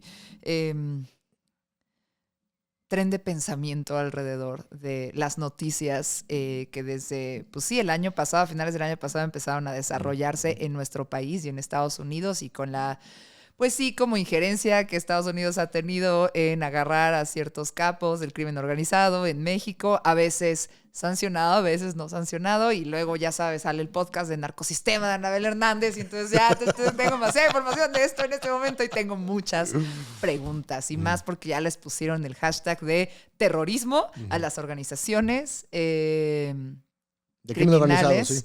De México, los cárteles, el cártel de Sinaloa, que no sé si le pusieron lo de terrorismo solo al cártel de Sinaloa o también a... Se dice que son 16 organizaciones. 16 organizaciones encabezadas por el cártel de Sinaloa y el cártel de Jalisco Nueva Generación. Ok. Entonces a los dos les va parejo. Sí. Ok, y también por ahí, bueno, en un episodio de Narcosistema de Anabel Hernández, dicen que ya se están armando con misiles antiaéreos o antidrones o no sé qué, los del cártel Jalisco. Ajá. No lo dudaría. Ajá. No lo dudaría. En fin, ahí te va. Como que escuchando todas estas noticias, de repente he escuchado gente que pregunta algo que me parece bien particular, o sea, me parece bien interesante porque yo jamás me lo había cuestionado, pero como que en todas las noticias, ya sea en Estados Unidos o en México, se habla del Mayo, se habla del Chapo, ¿no? Del Mencho, o sea, como que están estos nombres oficiales de los kingpins, los capos, a perseguir y los nombres que se tienen que derribar. Pero nunca escuchamos los nombres de los capos de Estados Unidos que también están como facilitando, trabajando en el negocio. No sé cuál es la respuesta a esta. Parquéamela tantito, ¿ok? Por otro lado, pues sí, no escuchas como el soft power que tiene el narco ahorita ya internacionalmente con la música y el estilo de vida y todas esas cosas, pero también este poder como financiero, político, militar, que tiene mínimo en toda América, ¿sabes? O por lo menos hasta Colombia. Y el poder que tiene también en otras regiones de Europa, ¿no? El cártel de Sinaloa, en principio, que es de las organizaciones... Y en Asia y en África. O sea, Ajá, de las organizaciones criminales con mayor poder en el mundo, ¿no? Y a lo mejor financieras con mayor poder en el mundo. Y escuchas eso. Y entonces mi cerebrito de Susi, que hace tramas... ¿no? Que conecta puntos, ¿no? Que conecta puntos, ¿no? Entonces, pues bueno, ahí medio intentaron agarrar a Ovidio... Intentaron, ¿no? Lo soltaron. Luego ya entraron los gringos y agarraron a Ovidio y se lo llevaron. Se mete a Estados Unidos para llevarse al Mayo y hace ahí los pactos con los hijos del Chapo, sin el permiso de AMLord ni de la Chamber. Y pues, se meten y nos sacan así a un señor, ¿no? Del rancho. Se sacan al señor del rancho. Uh-huh. Y luego empiezan a pasar estas cosas como con García Luna, ¿no? Que ya está haciendo declaraciones que no hacen ver muy bien a los políticos a Morena, ¿no? Y está también ahí, pues, el Mayo encerrado con sus cartitas. Estuvo cabrón cuando teníamos que creer más a un narco que al gobierno sobre Rocha Moya y quienes estaban en esa reunión del avión. Eso a mí me voló la cabeza. Es como... Esa es la política mexicana. Le tienes que creer, o sea, toca creerle más al señor del rancho, y entonces, de los drones. Y entonces, nada, así como está este señor allá y pues está como toda esta situación de cuánto va a revelar de sus relaciones con el gobierno, ¿no? Así, con todos los gobiernos, y que eso pues obviamente va a ejercer muchísima presión tanto en el expresidente como en la presidenta actual, ¿no? Uh-huh. Entonces, yo atando todos esos cabos así, ya sabes, de que paseando a los perros, yendo por tortillas, así en el box. Como que dije, híjole, yo no creo que haya kingpins o capos en Estados Unidos al nivel del Chapo y el Mayo. O sea, yo creo que ellos son los kingpins y los capos en Estados Unidos. Dos, pues con el poder político y financiero y militar que tienen ya en todo el mundo, a lo mejor es algo que Estados Unidos quiere recuperar. O quiere manejar, ¿no? Y pues todo lo que pagan y acuerdan con políticos y así, pues es algo que a lo mejor no estaba tan en manos. O sea, de repente, no sé si vieron negocio, ahí te va la pregunta, sí. No sé si Estados Unidos de repente dijo, es una asociación terrorista, porque sí, la cosa está salida de las manos, o sea, puedo entenderlo. Pero también porque en todo este esquema es como, ¿por qué en este momento decidiste hacerlo? Y en este momento donde tiene tanto poder. Y nada, ya me dio miedo hacer estas preguntas en un podcast, pero quisiera entender esa noticia, o sea, quisiera entender ese panorama No sé si te das cuenta lo que estoy armando yo por No, todos perfecto, lados. Así perfecto, como perfecto. Estados Unidos quiere recuperar el poder que no tiene. Ni siquiera sus propios capos son los capos y ni siquiera ellos están controlando ese negocio a nivel político en términos de acuerdos, porque nadie está legalizando nada, güey. Entonces, Sí. claramente prefieren recibir el dinero por otro lado. El gobierno. No sé. Ok, ahí voy. Ahí va. ¿Estás lista? Todo eso estoy diciendo. Espérame. Esa es una. ¿Cómo lo ves? Y dos, o sea, ya que dijeron que son organizaciones terroristas, van a empezar a caer ataques de dron en la sierra, En los ranchos de los señores. en los ranchos.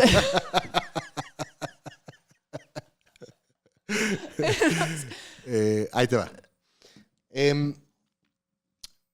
¿Qué es? Voy a empezar por la primera. Vamos viendo. Oye, estaba viendo una muy Ajá. buena docuserie Ok. que se llama The Cowboy Cartel. Ajá. Está en Apple TV. Ok. Es la historia de cómo las agencias de inteligencia norteamericana lograron detener al Z-40 y al Z-42, los fundadores de los Zetas en Estados Unidos. Con esto quiero ir a tu pregunta respecto al tema de los Kingpins en Estados Unidos. Ujú. Si nos vamos a la historia de Colombia en los 80s y Pablo Escobar, y posterior a ello también la cocaína de los 90s, con Miami y con todos estos personajes también, sobre todo cubanos, Ujú. y hacia los 2000s con los capos mexicanos, todos ellos, digamos, exportando drogas desde los 70s, 80s, 90s, 2000s a Estados ¿Y Unidos. más? Y más. Mix.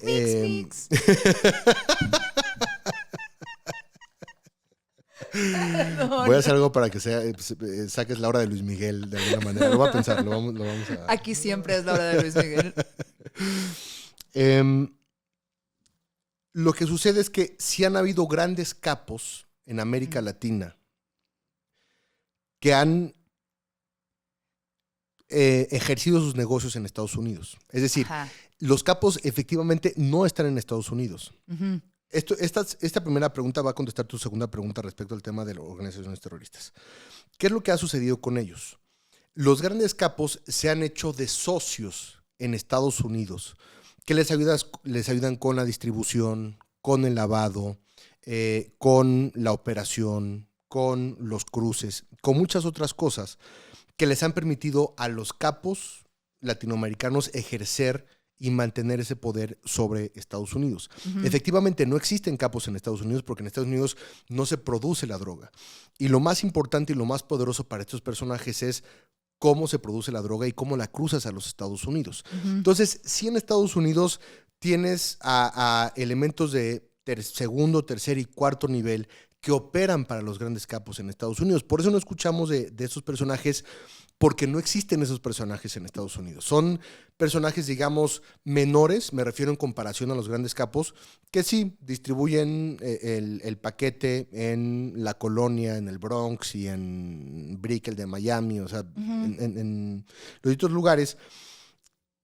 Y lo que hace la declaratoria de organizaciones terroristas a esos grupos criminales es precisamente ir no contra los grandes capos, sino contra el sistema de soporte de ayuda, distribución, estrategia que tienen en Estados Unidos. Ujú. Entonces, esta declaratoria no le permite a los Estados Unidos operar en territorio extranjero, Sí. ni ser extraterritorial. Ujú. Lo que hace es ir en temas económicos y financieros en contra de todo aquel personaje estadounidense que se encuentra relacionado directamente con esos grandes capos. Entonces, Ah. claro, entonces ahí hay un tema de dinero, sí hay un tema de dinero.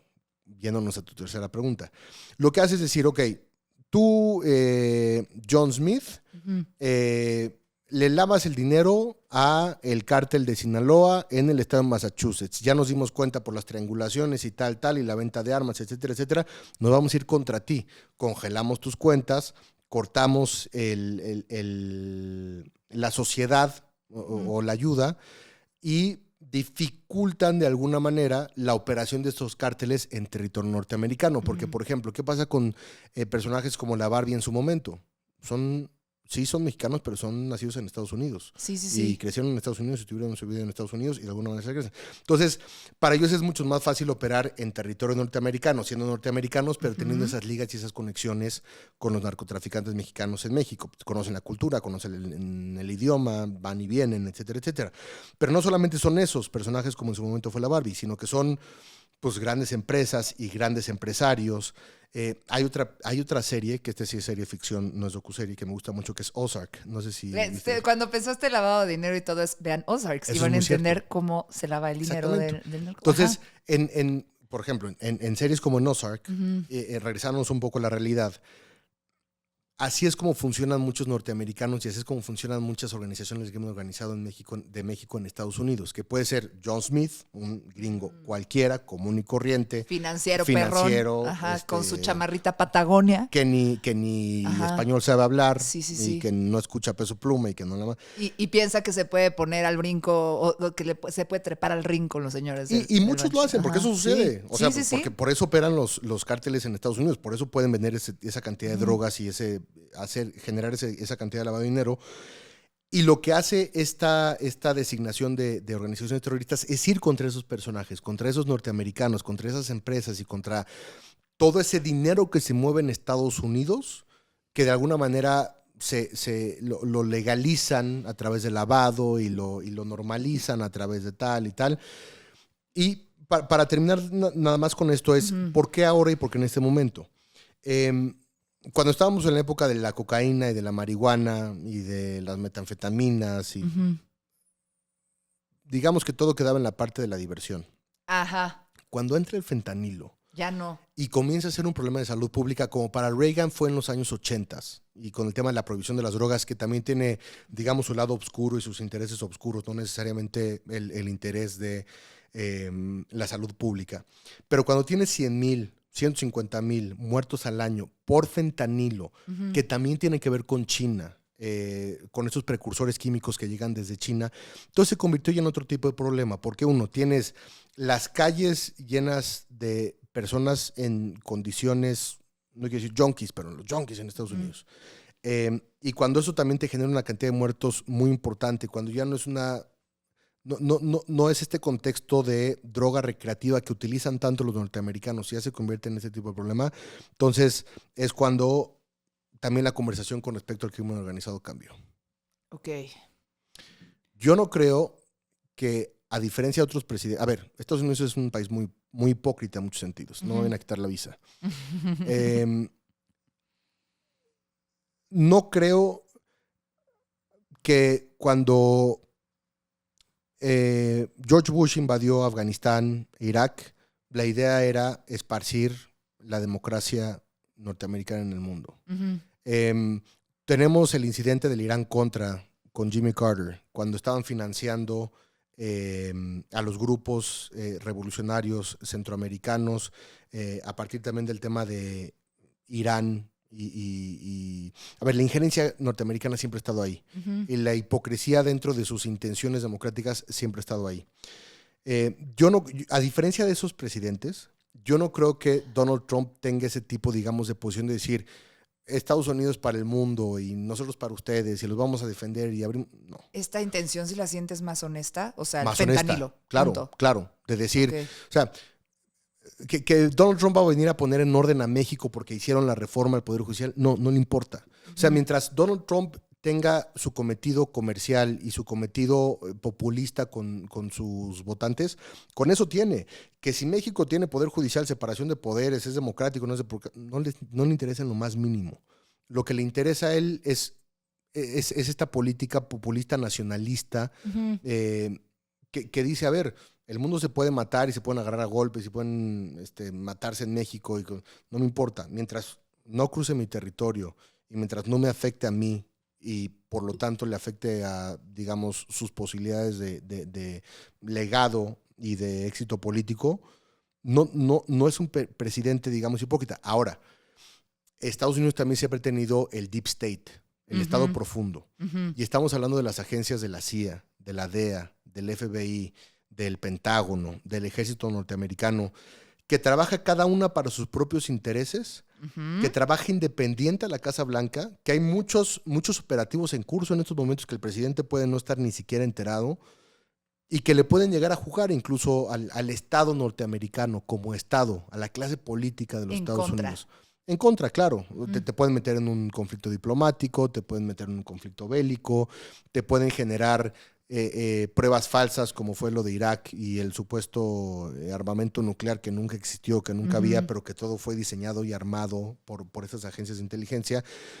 Y me parece que Donald Trump también se quiere resistir a esa tentación y a esas tentaciones que le ponen desde el Estado profundo para que no sea él quien decida, sino que sea, digamos, esta inteligencia y estos elementos pues, mucho más oscuros y que decidan el destino de Estados Unidos y no el propio presidente.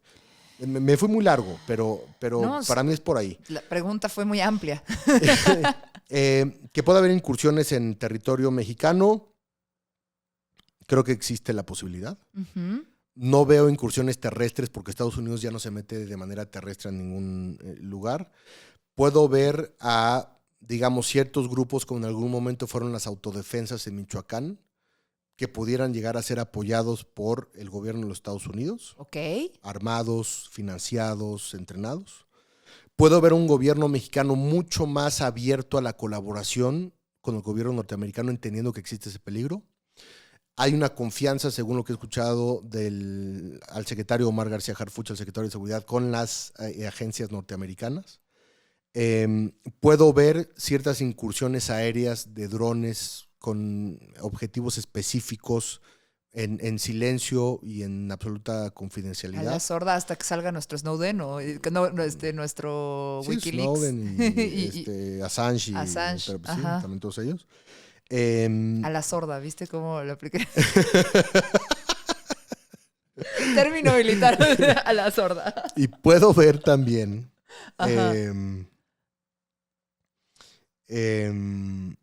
este tipo de operativos como el que vimos con el Mayo Zambada. Ok.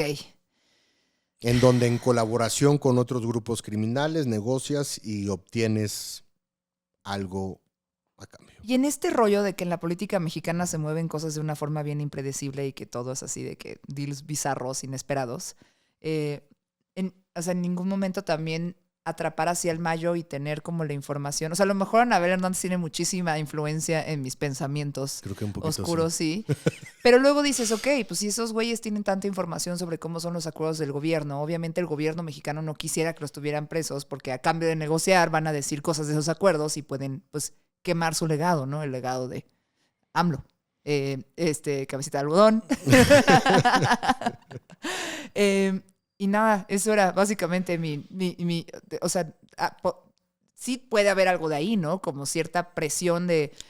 A ver, voy a decir una mamada, pero deja que entre el maíz transgénico y no saco esto, ya sabes. Sí. O sea, perdón, me fui a Júpiter. No, a ver, o sea, a ver, negociaciones son negociaciones. Y más ahora en la época de Donald Trump, lo creo. El antecedente más cercano y me parece más estridente que hemos tenido en ese sentido fue la detención del general Salvador Cienfuegos en California. Sí. No me acuerdo hace cuánto fue.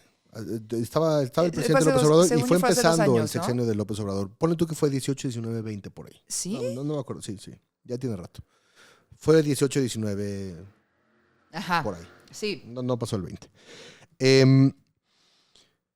A final de cuentas terminaron liberando al general Cienfuegos. Se supone que lo iban a juzgar 2021, en México. Señor. 21, muchas gracias. Lo liberaron, se supone que lo iban a juzgar en México. En México nunca se le juzgó y sigue siendo reconocido como uno de los grandes personajes del ejército mexicano. Me parece que cuando Estados Unidos intentó de alguna manera meterse en ese campo, no le salió bien al gobierno de los Estados Unidos. Y Joe Biden, si fue en el 21, fue una negociación presidente y lo liberaron. No hay ningún antecedente de algún político de muy alto nivel que haya sido juzgado en Estados Unidos. Sí hay varios. Está Beitia, que me acuerdo que era de Nayarit, creo que era de por ahí. César Duarte también, me parece que también andaba por allá por Estados Unidos. pero no tengo recolección de algunos otros que no hayan sido gobernadores. Yo creo que para Estados Unidos sería muy delicado el meterse con un presidente, expresidente de la República, Sí. por lo que implica el antecedente per se para México y para Estados Unidos, por la relación política comercial que existe también entre los dos países. O sea, México no es Nicaragua y no es Ortega y no es Venezuela con Maduro y no. Sí, no, sí, sí, hay otro tipo de relación y hay otro tipo de intercambio. Y de balance incluso que se tiene que mantener. Exactamente, Ajá. exactamente. Entonces, otra vez, no sería una decisión presidencial, no sería Donald Trump diciendo quiero que hagan una carpeta en contra del expresidente López Obrador y tal, Sería el deep state. sino sería parte del Estado profundo que por algún interés y de alguna manera le pudiera... A ver, hay columnas y hay trascendidos, y hay periodistas que están diciendo Estados Unidos está armando un expediente de lo que digan las columnas y lo que diga la realidad. Vamos a ver, a mí no creo que vaya a ser un buen precedente para la relación entre México y Estados Unidos que eso pudiera suceder. Vamos viendo. Menos con el partido gobernante, menos con el apoyo que tienen, menos con la aprobación que tienen, menos con los gobernadores que tienen. No lo veo en el corto o mediano plazo. Ok, muy bien. Vamos viendo, Vamos viendo, ¿no? vamos Sí, viendo, sí, sí. vamos viendo. Y Anabel Hernández, es que a mí lo que me da cosa es que Anabel como que luego sacaba cosas que sí eran reales. O sea, como que sí se cumplían, ¿no? O sea, se me dice así de que, chale, esa señora les dijo, ¿desde cuándo les dijo? ¿Sí? Nada, sí. No, a ver, Tu opinión, a ver, tu opinión. de Anabel Hernández. Ajá, ajá. Y te voy a hacer 2 preguntas más y te juro que te voy a dejar ir. No, hombre, podemos estar aquí hasta la medianoche, no hay ningún problema. Creo que son terrenos muy delicados. Y ahí sí yo apelaría, digamos, a mi responsabilidad periodística y a mi profesionalismo de decir, no tengo los elementos suficientes para expresar una opinión en un tema tan delicado como lo es ese específicamente. Hay muchos periodistas que son especialistas en seguridad, yo de ninguna manera me considero uno, pero tienes a Jorge Fernández Menéndez, tienes a Anabel Hernández, tienes a Eduardo Guerrero, tienes a muchos que han dedicado su vida a la cobertura y a la fuente de seguridad como tal, que te podrían dar, digamos, una opinión a favor o en contra con respecto al tipo de temas que tienen. Periodísticamente, creo que el tema de las fuentes puede llegar a ser muy delicado, porque tú puedes ser mi fuente y me puedes decir cosas y yo las puedo asumir nada más como, tengo mi fuente que me dijo tal. Bueno, sí, tengo el audio de WhatsApp que me mandaron decir. No sé, o sea, entonces yo ahí sí apelaría como a mi responsabilidad periodística, decir, no tengo elementos suficientes para darte una opinión con respecto a su trabajo. Sé que es una persona que ha trabajado mucho. He visto, por ejemplo, algunos intercambios ahí con Maridalia Gómez en algunas entrevistas en donde se han dado unos buenos tiros con respecto a su periodismo y a ciertos temas. Pero yo no... El tema de seguridad no es algo que a mí me... Me contestaste muy padre de sigan a estos otros periodistas también para que tengan diferentes visiones. No, porque yo creo que de ella, o sea, fuera de que pues admiras lo valiente y a mí lo que más admiro es como su capacidad narrativa de armarte toda la historia y vendértela y facilitarla, y como que siento que aterrizó todo muy bien, como que supo hacer negocio también de su investigación de alguna forma con sus libros, ¿no? O sea, hasta el de las señoras del narco, o sea, creo que tiene esta cosa bien interesante que sí hace que no nos sordiemos tanto como civiles respecto a todas esas operaciones. Ahora bien, al Pokémon que tenemos que andar siguiendo, al Pokémon al que le tenemos que apostar en este tema de los señores del rancho, el terrorismo y el estado profundo de Estados Unidos, más que Claudia, es Harfush. No es nuestro Pokémon. Sí. Ajá.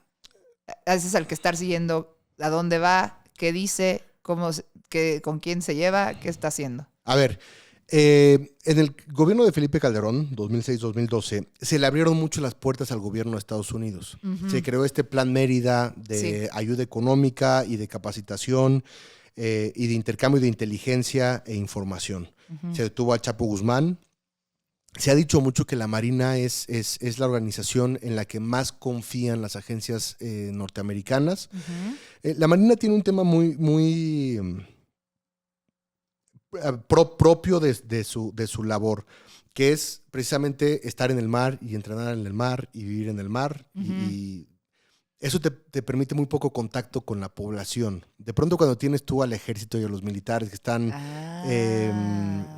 están viviendo en las comunidades y en la sierra y en los cuarteles, es lo que quería decir, tienes mucho mayor contacto, generas mucho mayor relación.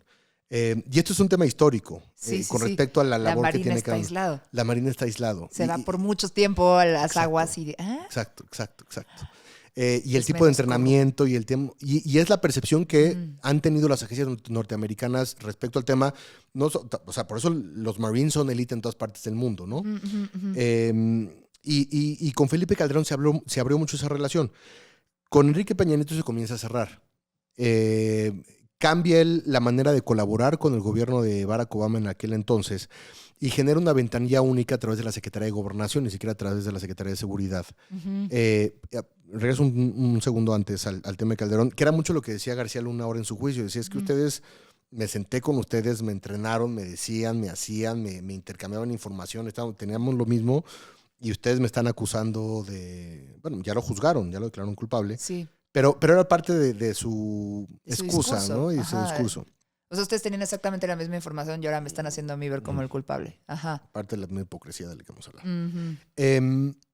Llega Enrique Peña Nieto, cierra más la colaboración, crea una ventanilla única a través de Miguel Ángel Osorio Chong, la Secretaría de Gobernación. Ajá. Y comienzan a haber roces con el gobierno de los Estados Unidos y con Barack Obama porque ya no había la misma apertura que en su momento hubo con Felipe Calderón.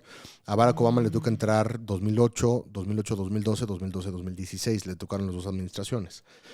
Llega Andrés Manuel López Obrador y se cierra aún más la colaboración. Hubo un incidente al final del sexenio de Peña Nieto, principios del sexenio de Andrés Manuel López Obrador, en donde, creo que fue en Tres Marías, hubo una balacera con... Con quesadillas.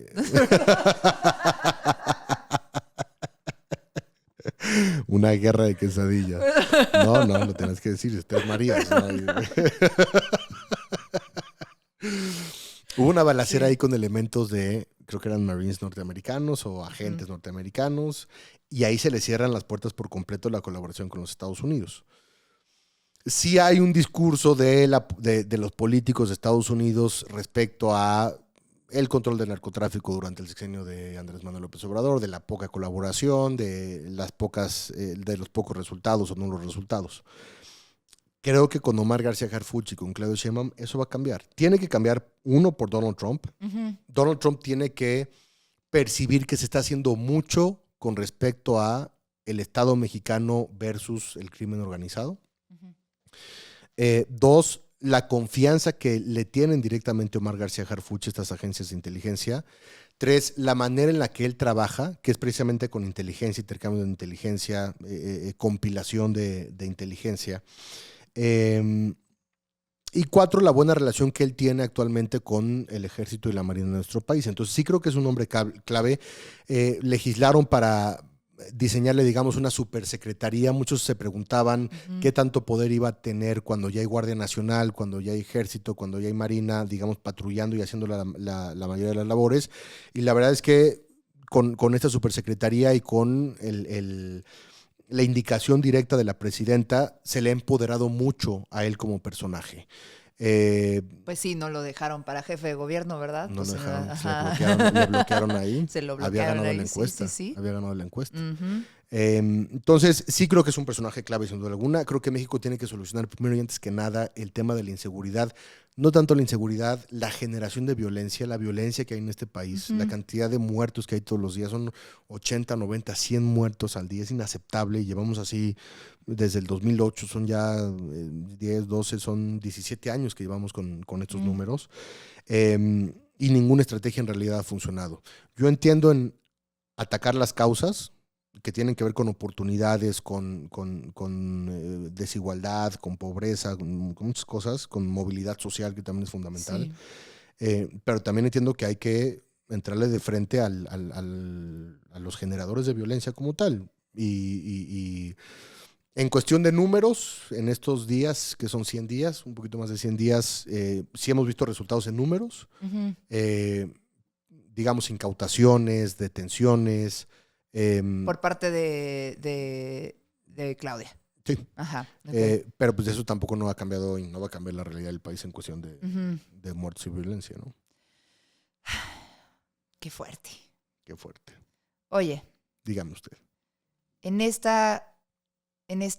es mi última pregunta, porque al final siempre viene como pues una recomendación abrupta, ¿no? Pero creo que ya recomendaste la serie de Apple TV. Para este tema así de, digamos, de Ajá. las agencias y los narcos mexicanos, de verdad que me parece de las mejores. The Cowboy Cartel. The Cowboy Cartel, también Ozark, que Ozark, sí. mínimo las primeras 2 temporadas y véanlas. Y la tercera, pues todos los periodistas en la periferia de Anabel Hernández, sí. Para que no se me pongan tan acá conspiranoicos. Y nada, pues creo que vaya a pasar a la última pregunta. Imagínate que Claudia Sheinbaum, nuestra presidenta, que tengo una amiga que trabaja en instancias del gobierno y pues tiene reuniones con ella y me contó cosas increíbles de cómo trabaja. O sea, que me emocioné, dije, pinches morras a huevo, ¿sabes? Como, sí, yo no voté por ella, ¿sabes? Esperaba que ganara. Y nada, pues ahora que ganó, pues le voy a ella. O sea, definitivamente le voy a ir a ella, ¿no? Y me da mucho gusto saber lo competente y cuánto la respeta su equipo de lo que he escuchado, ¿no? Ahora bien, si Claudia escuchara este podcast y te pudiera oír, obviamente tú en algún momento has hablado con Claudia, pero imagínate que no tienes acceso a Claudia. ¿Qué le dirías de este primer año? O sea, en cuanto a la relación con Estados Unidos. Así como, presidenta, póngase trucha con esto. Yo te voy a decir, yo le diría que creo que México lo está haciendo bien en cuestión del manejo de la relación con Donald Trump. Creo que en un principio estuvo demasiado envalentonada en algunos comentarios, pero creo que el entender que con Donald Trump es un tema de negociaciones y no de intercambios, sino de palabras, sino de tuitazos, sino entender dónde están tus potenciadores dentro de una negociación es importantísimo. Entender que sí tienes que colaborar con él, que no le vas a ganar la partida, que te estás enfrentando al país más poderoso del mundo, militarmente hablando, económicamente hablando. Podemos alegar que Estados Unidos está en decadencia. Yo creo que sí está en decadencia en muchos sentidos, en muchas partes. En el tema de infraestructura es tremendo ir a Japón, ver lo que está sucediendo en China. Digo que ahí tienen planes a larguísimo plazo y demás. Pero no deja de ser hoy por hoy la hegemonía más grande del mundo y el entender que te estás enfrentando a eso me parece muy importante. Creo que el presumir que México es una potencia cultural y Estados Unidos no nos sirve de nada, que son estos comentarios que yo diría, ¿de qué nos sirve ser una potencia cultural? Yo entiendo que tenemos más historia que Estados Unidos y entiendo que tenemos más cultura que Estados Unidos, sí, pero eso no entra dentro de la mesa de negociación y no nos implica absolutamente ninguna ventaja. El entender que tienes industrias que son necesarias para los Estados Unidos, ahí sí. El entender que no le tienes que contestar cada cosa en cada mañanera, ahí sí también. El entender que te tienes que abrir a la colaboración sí o sí necesariamente, quieras o no, nos guste o no, le llames injerencismo o no, también. Creo que uno de sus más grandes problemas en el tema de Estados Unidos y en la política interna son muchos de los integrantes de Morena, que aunque pueden decir que cierren filas y cerramos filas con la presidenta y cerramos filas con México, son sus mayores enemigos en muchos sentidos. Cuando de pronto escuchas a legisladores de Morena que dicen, no, si rompemos relaciones comerciales con Estados Unidos, volteamos y nos vamos con China. Sí, ándale, va, hagamos eso. Creo que no. Por supuesto que no puede, no va a suceder y no es por ahí. Y creo que hemos visto buenas señales con respecto al decirles, o sea, somos un bloque, somos Norteamérica. El tema de China incomoda y el gobierno de Sheinbaum ha empezado a trabajar con el tema de China de alguna manera para distanciarse en cierta medida de ellos. Y eso tendrá resultados siempre y cuando veamos inversión extranjera directa de Estados Unidos llegando a México. Decir, ok, bueno, no va a China, pero aquí cuánto dinero vamos a recibir, cuántas inversiones vas a venir, con qué tipo de salario vas a venir, qué tipo de obra, de mano de obra vas a requerir. Vas a sofisticar nuestra mano de obra, vas a educar a los trabajadores mexicanos a sofisticarse también con respecto a lo que está sucediendo en el mundo. Creo que eso pueden ser buenos elementos. El Plan México me parece un buen plan en el papel. La ejecución se antoja complicada, pero como digamos Cartita de Santa Claus está muy bien. Entonces, yo diría esas 4 cosas con las que comenzaba en un principio, de entender que sí tenemos que colaborar, de entender que no tenemos que contestarle todo, de entender que las negociaciones son privadas y potenciadas con las industrias de cada uno de los países y ceder donde se tenga que ceder, ¿no? Pero yo creo que hasta el momento han sido bastante prudentes. Se supone que el 1 de febrero entraban, dependiendo de la fecha, los aranceles. Eso cambiaría esta conversación. Sí. Vamos a ver qué es lo que sucede y yo me iría a partir de ahí, porque sí, el tema arancelario va a ser importante. Y no nos podemos poner al tú con Estados Unidos con el tema de aranceles. Va a ser importante decir, va a ser un atrón. Oye, una pregunta más y ya. Discúlpame, no te la hice y era desde el principio. ¿Cuál era? Tengo una amiga que dice, es que ve, güey, cada vez Estados Unidos está convirtiéndose más en Handmaid's Tale, ¿no?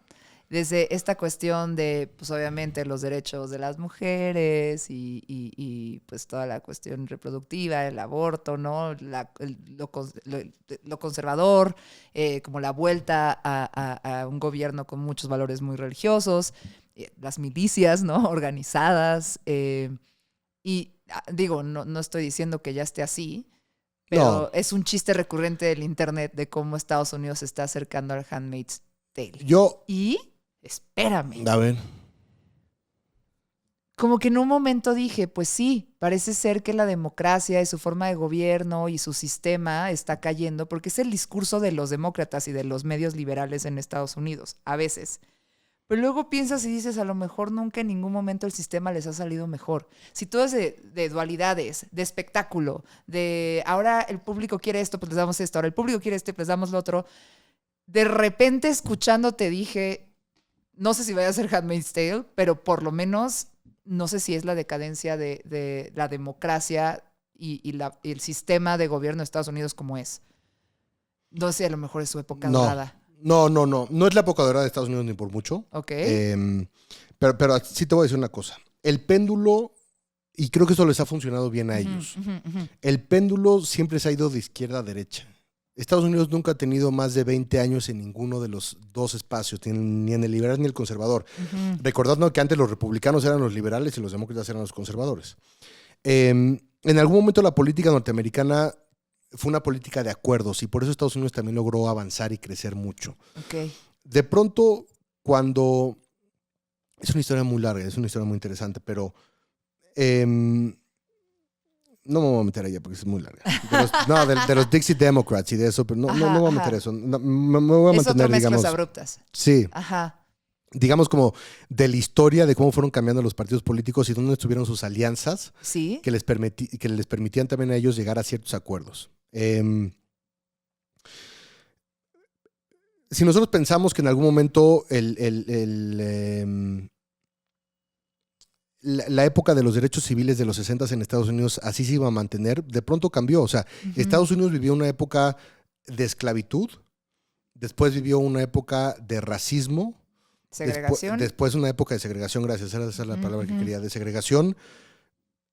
Y el péndulo les ha permitido resolver, digamos, esos dilemas. Lo cierto es que hoy se encuentra una guerra cultural alimentada por las redes sociales. Y yo nunca he querido satanizar las redes sociales, pero es cierto que la conversación cambió en Estados Unidos y en todo el mundo con respecto a nuestras opiniones, nuestras posturas, nuestros ideales, nuestras ideologías, cambió por completo. Y eso sí generó una guerra cultural muy fuerte en Estados Unidos. Y de pronto cuando no tienes un punto medio y tienes solamente dos partidos, la conciliación de esas ideas parecería imposible, que es uno de los elementos que nunca antes había vivido Estados Unidos, que es la parte tecnológica y es el tema de digamos, el derrocamiento de los medios de comunicación tradicionales para darle paso a la multitud de voces que toman también de la misma manera una postura radical en cada uno de los temas. Y eso lo hace irreconciliable. Yo creo que con lo que va a tener que lidiar hoy Estados Unidos es con el tema de la votación. Y yo creo que eso lo va a hacer a la democracia todavía más importante en los Estados Unidos. Yo no creo que haya una crisis democrática como tal. Simplemente el péndulo pasó de lo que habían vivido desde Obama con este impasse, digamos, de 4 años de Trump. Pero teníamos 12 años de un Estados Unidos muy liberal, sobre todo alimentado con el nacimiento de estas conversaciones digitales en redes sociales, comunitarias, etcétera, etcétera. Y ahora el voto importa más que nunca, porque un elemento que ya no puedes debatir y resolver, digamos, en el Congreso norteamericano con las posturas de ellos y decir, bueno, lleguemos a un punto medio y lleguemos a un acuerdo con los distintos temas, es ahora quién va a ganar esa votación. Y en una democracia aceptas que perdiste cuando perdiste y aceptas que ganaste cuando ganaste. Y yo creo que eso va a ser mucho más importante en Estados Unidos que hoy más que nunca. No creo que vamos a vivir no creo que Estados Unidos va a vivir en el Handmaid's Tale. Handmaid's Tale. Ajá, el Handmaid's Tale. Porque eventualmente el péndulo va a volver a girar hacia la izquierda. Y todo lo que se vaya a los extremos en ese sentido va a regresar. Y es así como a través de los precedentes que sienta la Suprema Corte de Justicia, de las nuevas legislaciones y demás, que va tomando forma y va encontrando un punto medio cuando ya no puedes encontrar ese punto medio que se va a discutir. Okay. Yo estoy seguro que Donald Trump va a dejar en los estados la decisión con respecto al aborto. Lo ha venido diciendo toda la campaña. No ha firmado una acción ejecutiva que vaya en contra de eso. Acciones ejecutivas dentro de la guerra cultural. Firmó una orden ejecutiva para prohibir la mutación y la castración química en niños. Sí, los tratamientos hormonales. Que es tema, digamos, de la comunidad transgénero. El tema de la ciudadanía, pero hay una guerra cultural y hay posiciones diferentes y hay ideas diferentes con respecto a cómo se debe de transformar el contrato social que hay en Estados Unidos, y serán los electores quienes lo decidan, porque sí, definitivamente en un sentido legislativo y legal no se va a poder acordar, pero sí con los triunfos electorales se va a ir, digamos, reformando esta sociedad. Ahora es el tiempo de los conservadores, porque así lo quisieron los votantes, y eventualmente regresar ese péndulo hacia la izquierda cuando sientan que ya están, que me parece que es una de las emociones con las cuales votaron muchos norteamericanos, decir, y esto se fue ya demasiado para allá, queremos que regrese un poco. Hay mucha gente, y yo platiqué con ellos, y está también en las encuestas en la opinión pública, que decían, es que, a ver, Trump no es mi candidato ideal, nunca hubiera votado por él en otras circunstancias, pero viendo cómo está el país ahorita con estas discusiones, me acomoda más, no me gusta, me acomoda más lo que está planteando en ese sentido, entonces voy a votar por él. No es un tema del personaje como tal, es un tema de que hay una sensación de que se había movido demasiado hacia allá.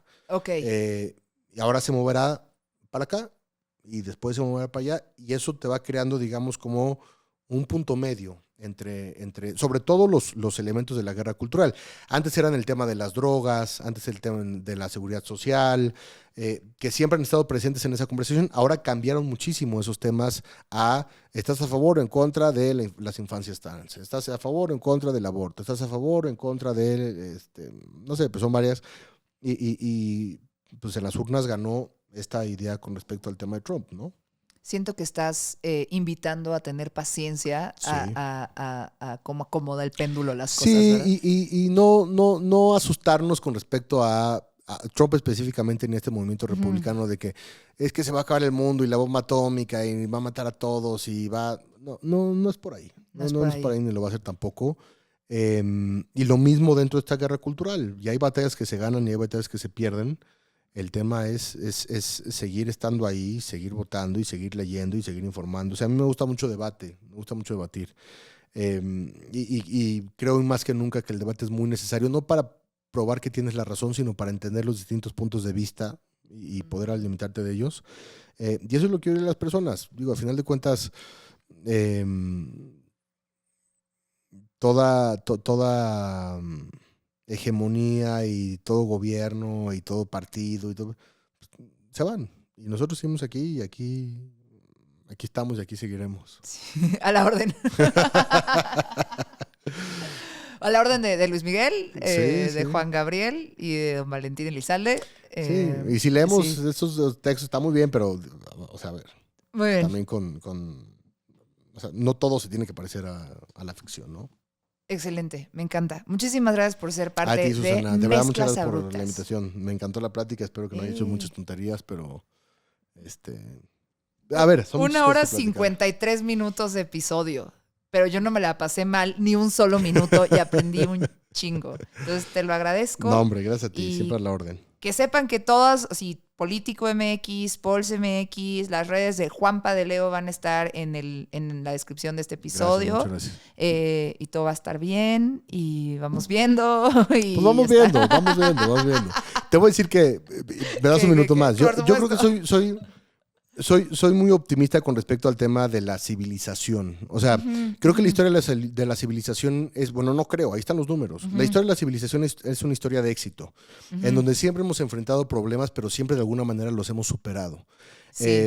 Y hay un libro que a mí me gusta muchísimo, se llama Defendiendo la Ilustración, de Steven Pinker. Ajá. Hay quien dirá que es de estos liberales norteamericanos de Harvard, occidentales, que solamente quieren imponer su punto de vista sobre el mundo. Está bien, pero a mí me gusta mucho.